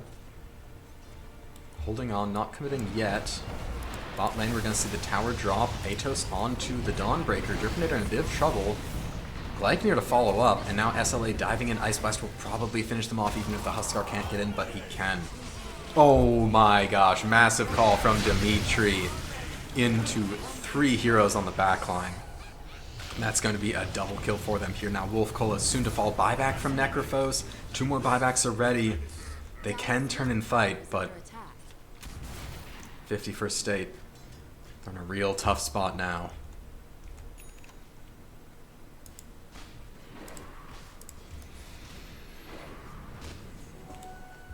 At least forced to back after Aegis goes down, after the buybacks come out. They don't want to commit on the side of Our Pos One's Legend to actually pushing those barracks down. So there's some silver lining, but just continually gaining that advantage. 9% win probability, and the game's not over yet. 51st State are holding on to that 9%. Derpinator going to, yeah, still just has belt, didn't build into anything, going for that pipe first actually, before BKB, before AC. I haven't been seeing, but I can only assume it's a lot of magic damage that Derpinator is taking to justify the Mage Slayer with pipe on top. Huskar obviously deals a lot of magic damage, but he also throws out a ton of physical just from that armlet damage, that right click. A bit more mixed. Axe a lot of pure damage, but sorry. And Radiant's top our ancient tower is apparition under here, attack. Black Joe in the backline, is obviously doing quite a bit. Radiant's top tower has fallen. Infest Bomb for Dimitri, setting up, seeing if they can repeat the success at last push. That's an Atos that connects out onto Derpinator in the backline. It's Gleipnir to follow up. Man, this double Atos support lineup is, well, in this case, not leading to kill, but certainly annoying. Black King Bar has been finished for Huskar. SLA ready to go. Jester has got No new items. Working on Dire's Shard. middle tower is under attack. Radiant's Rubik, top tower Nate is in under pretty attack. deep. Making a bit of space on the map here at least, but definitely going to die. Granola's still looking for that kill. So losing a bit of farm efficiency, but 20k ahead, 16k net worth on his lifestealer. It's hardly enough to make a difference for 51st State. Doesn't look like they're going to find anything unless they know the Necrophos is here. Wolf Cola ports out. Jester farming up that shard. I guess the buyback was a... Was that a buyback? Crazy. Yes, okay, that is what I thought. Buyback taking out all that gold they'd saved up to working on looked like teleport boots early on, but have shifted now. Nick actually getting kind of close to this Nimbus, has at least some net worth, has almost as much as Necrophos, which is not very much to Nick's credit, unfortunately, in this game, but still is getting there. Actually even catching up to Sari, so they are, you know, contending with the enemy supports. Nimbus should help, but it's not going to be, again, that strong here when they've got BKBs, when they've got magic coming down the front line. Huskar potentially can take it out pretty quickly. At least as an extra spell, extra damage for the fight, and they need every inch they can get for 51st State. Nate here trying to juke away and actually makes it. Wow, totally misleads the enemy. And that is Mortimer Kisses committed as they're trying to scout out that Rubik. So that's a little bit of time where they don't have all their ultimates up. Ooh, top lane, bit of action here. Wolf Cola has been found. Has Granola been camping in the axe this entire time? Finally finds a kill here. Goes for the... No, Jesus, that's the Nemesis Curse. Makes a lot more sense. Thank God Granola was not just sitting there for full minutes. The Nemesis Curse effect, which is... on who? It is, okay, yeah, that is on the Nature's Prophet, of course. Making it look, to my poor eyes, like it was an infest on the axe there. Now going for an actual infest bomb here with SLA. Nate showing on mid lane, has been scouted out. There's even a ward on the high ground here. Probably not a lot of escape chance for this Rubik. Teleport and cooldown for 12 seconds. Huskar's going in, they find the kill, they leap, they explode, they silence. That's going to be a mega kill streak for Granola, running up into Roshan, which they know is alive now, starting it immediately. No hesitation, though. SLA's not quite there yet, heading back in. Oh, Scepter for Huskar, too. Very nice. Taunt on that. Life break gives even less chance of escape from this very dominant mid laner. 10-3 in this game. Dimitri, meanwhile, has finished Eternal Shroud. Working on Octarine next. He just handily claimed. We see Derpinator all the way in top lane farming up. Has now got enough gold for this Pipe of Insight, but kind of still just have some damage issues on 51st State. I mean, not enough durability or enough damage. So you can only itemize to solve one of those issues at a time. Getting a quick bit of global vision here for 51st State, letting them know where the enemies are, where they're being pushed in. Nullifier now for Granola, and that's going to be on top of the Radiance. Not going to be a disassemble here, but just in addition to double Sacred. Oh man, mid lane, that's a BKB being popped. Derpinator coming in with the Solar Guardian. They might actually kill SLA. That's huge. The Huskar goes down. They do lose Wolf Cola on the other side of the map, but kind of a small price to pay for that unstoppable streak and 1,500 gold for killing the Huskar. So no Aegis on Huskar. They are paying for that here. And that split push not working out too well. But does just mean 50 seconds probably before we see respawn, teleport to outpost, pushing in with that Aegis.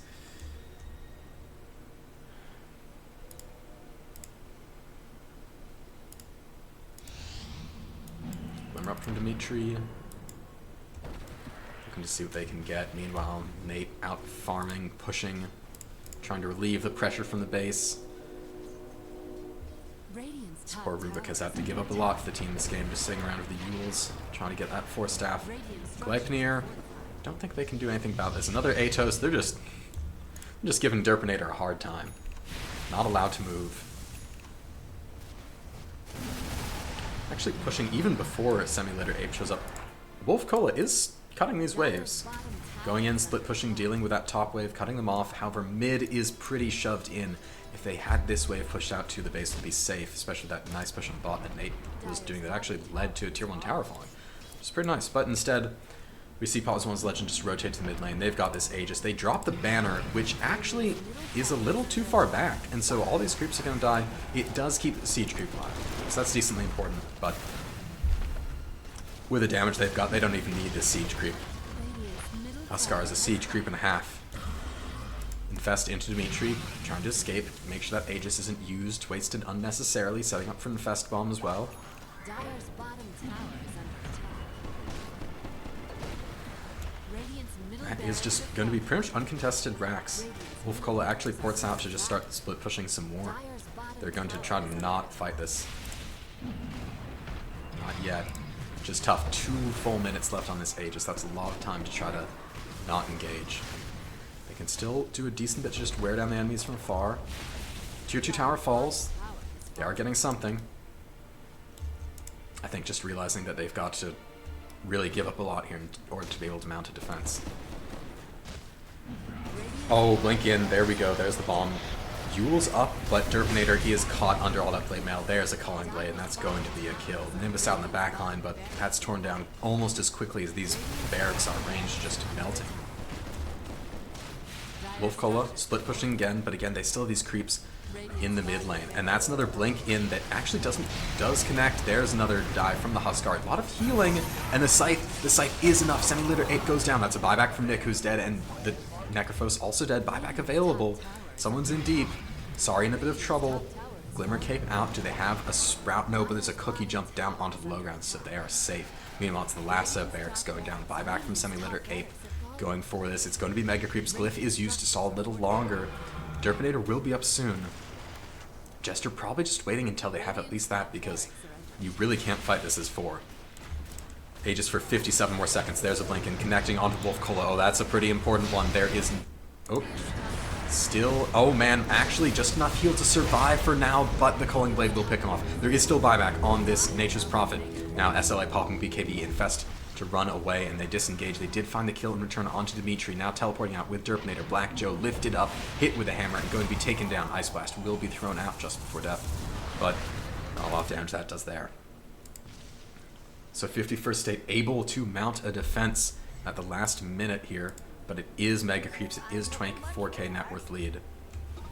It is 2 buybacks there from their cores.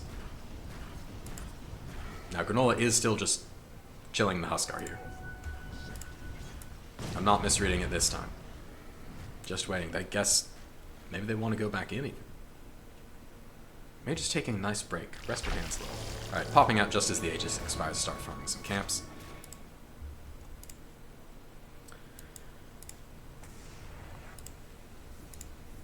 It was an aggressive buyback from Semi-Litter Ape. They have at least got that down. Wasn't such a disaster, but at this point, I think the buybacks from Pos 1's Legend don't matter too much. There's not going to be much of a chance. I say that, but they do have Wolf Cola on this Nature's Prophet. If suddenly Pos 1's Legend all die, there is some chance to push pretty quickly. But probably not enough to get thrown or megas or very significant damage when they still have these tier 2 towers up.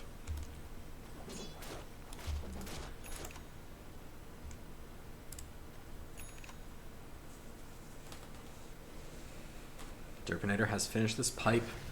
There's so much magic resistance. It's 65%, plus whatever the Mage Slayer does in terms of reducing that damage that comes out of the hero.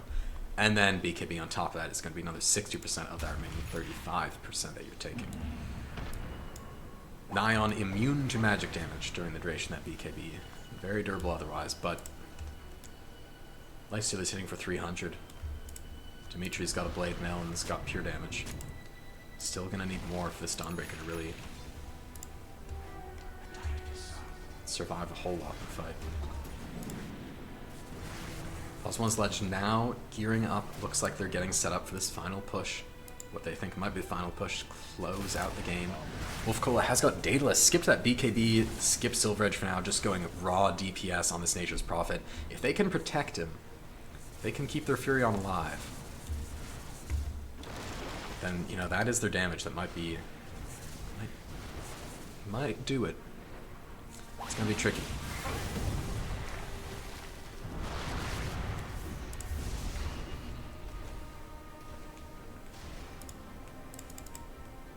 Oh no, Derpinator. Get caught out with an Atos Blink Call from Dimitri. Ice Blast is going to follow in. They've got him definitely held in position time. The BKB actually should be enough to run away. Okay. So not quite enough follow-up damage. And you know, that all that ridiculous magic immunity. 86% of the BKB going. That's mattering here. Ice Blast down, but it will be back up before the Black King bar is. Dimitri looking for another call here. Has got that Octarine core. They're going to go with the Infest Bomb. Pyrrhic Cloak too. Oh, such a dream for the Axe, and that should be the opportunity that they're looking for. Force Staff in a little deep, so the Infest misses, but that is going to be a nice kill under the Mortimer Kisses, throwing out the Magma. Taking out Zeus for 74 seconds.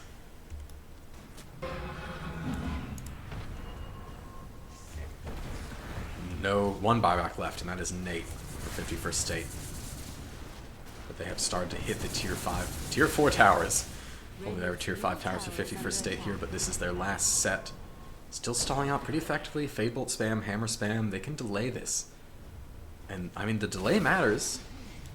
They've got BKB coming back up from Dawnbreaker in 20 seconds. They've got Zeus respawning in 42. Cosmos Legend have had a decent time. They're just staying around high ground, not getting that much damage. Committing a bit more now. Solar Crest onto Granola, throwing out a lot, but there's stolen Mortimer Kisses in return. That's a nice steal, but there we go. Blink in. Oh no, Wolf Cola caught off my screen in the Axe call. Dimitri finds that kill cleanly, and that is in 90 seconds without your Nature's Prophet. No buyback. Now an Ice Blast onto the backline, catching out Snecrophos. Nullifier will mean there is no escape from Granola. And that is going to be it.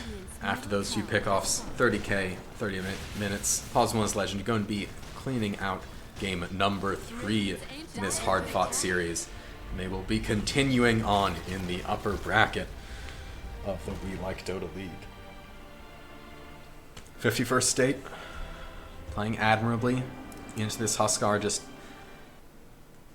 you know, almost getting run over it by doing what they can, delaying the game, dragging it out, figuring out how to get this defense going, but not enough in the end. They are not eliminated yet. They will be dropping down to the lower bracket.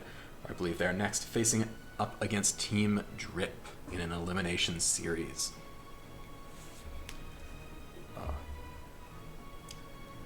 Net worth on this Huskar at the end of the game, not as high as I kind of imagined. There was one buyback, maybe two? At least just the one that we see, and it just kind of tapered out at the end, but, you know, did the job. I mean, really terrorizing the early game.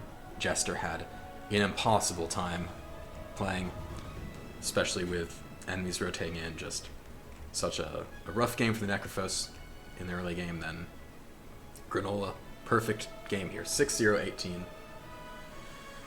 Able to go without dying for the entire game, get incredibly farmed up. A true legend right here, a true legend on the Lifestealer. And honestly, a little surprising to see that there's higher damage numbers on the side of 51st State, but when you're playing into Necrophos, into Huskar, into Lifestealer, to Axe, there's so much sustained durability that makes sense that these heroes can take a lot more damage and have a lot fewer deaths. Well, that will wrap up our series here. 2-1 in the favor of Our Pos. 1 is Legend. Thank you everyone for tuning in. We hope to see you again.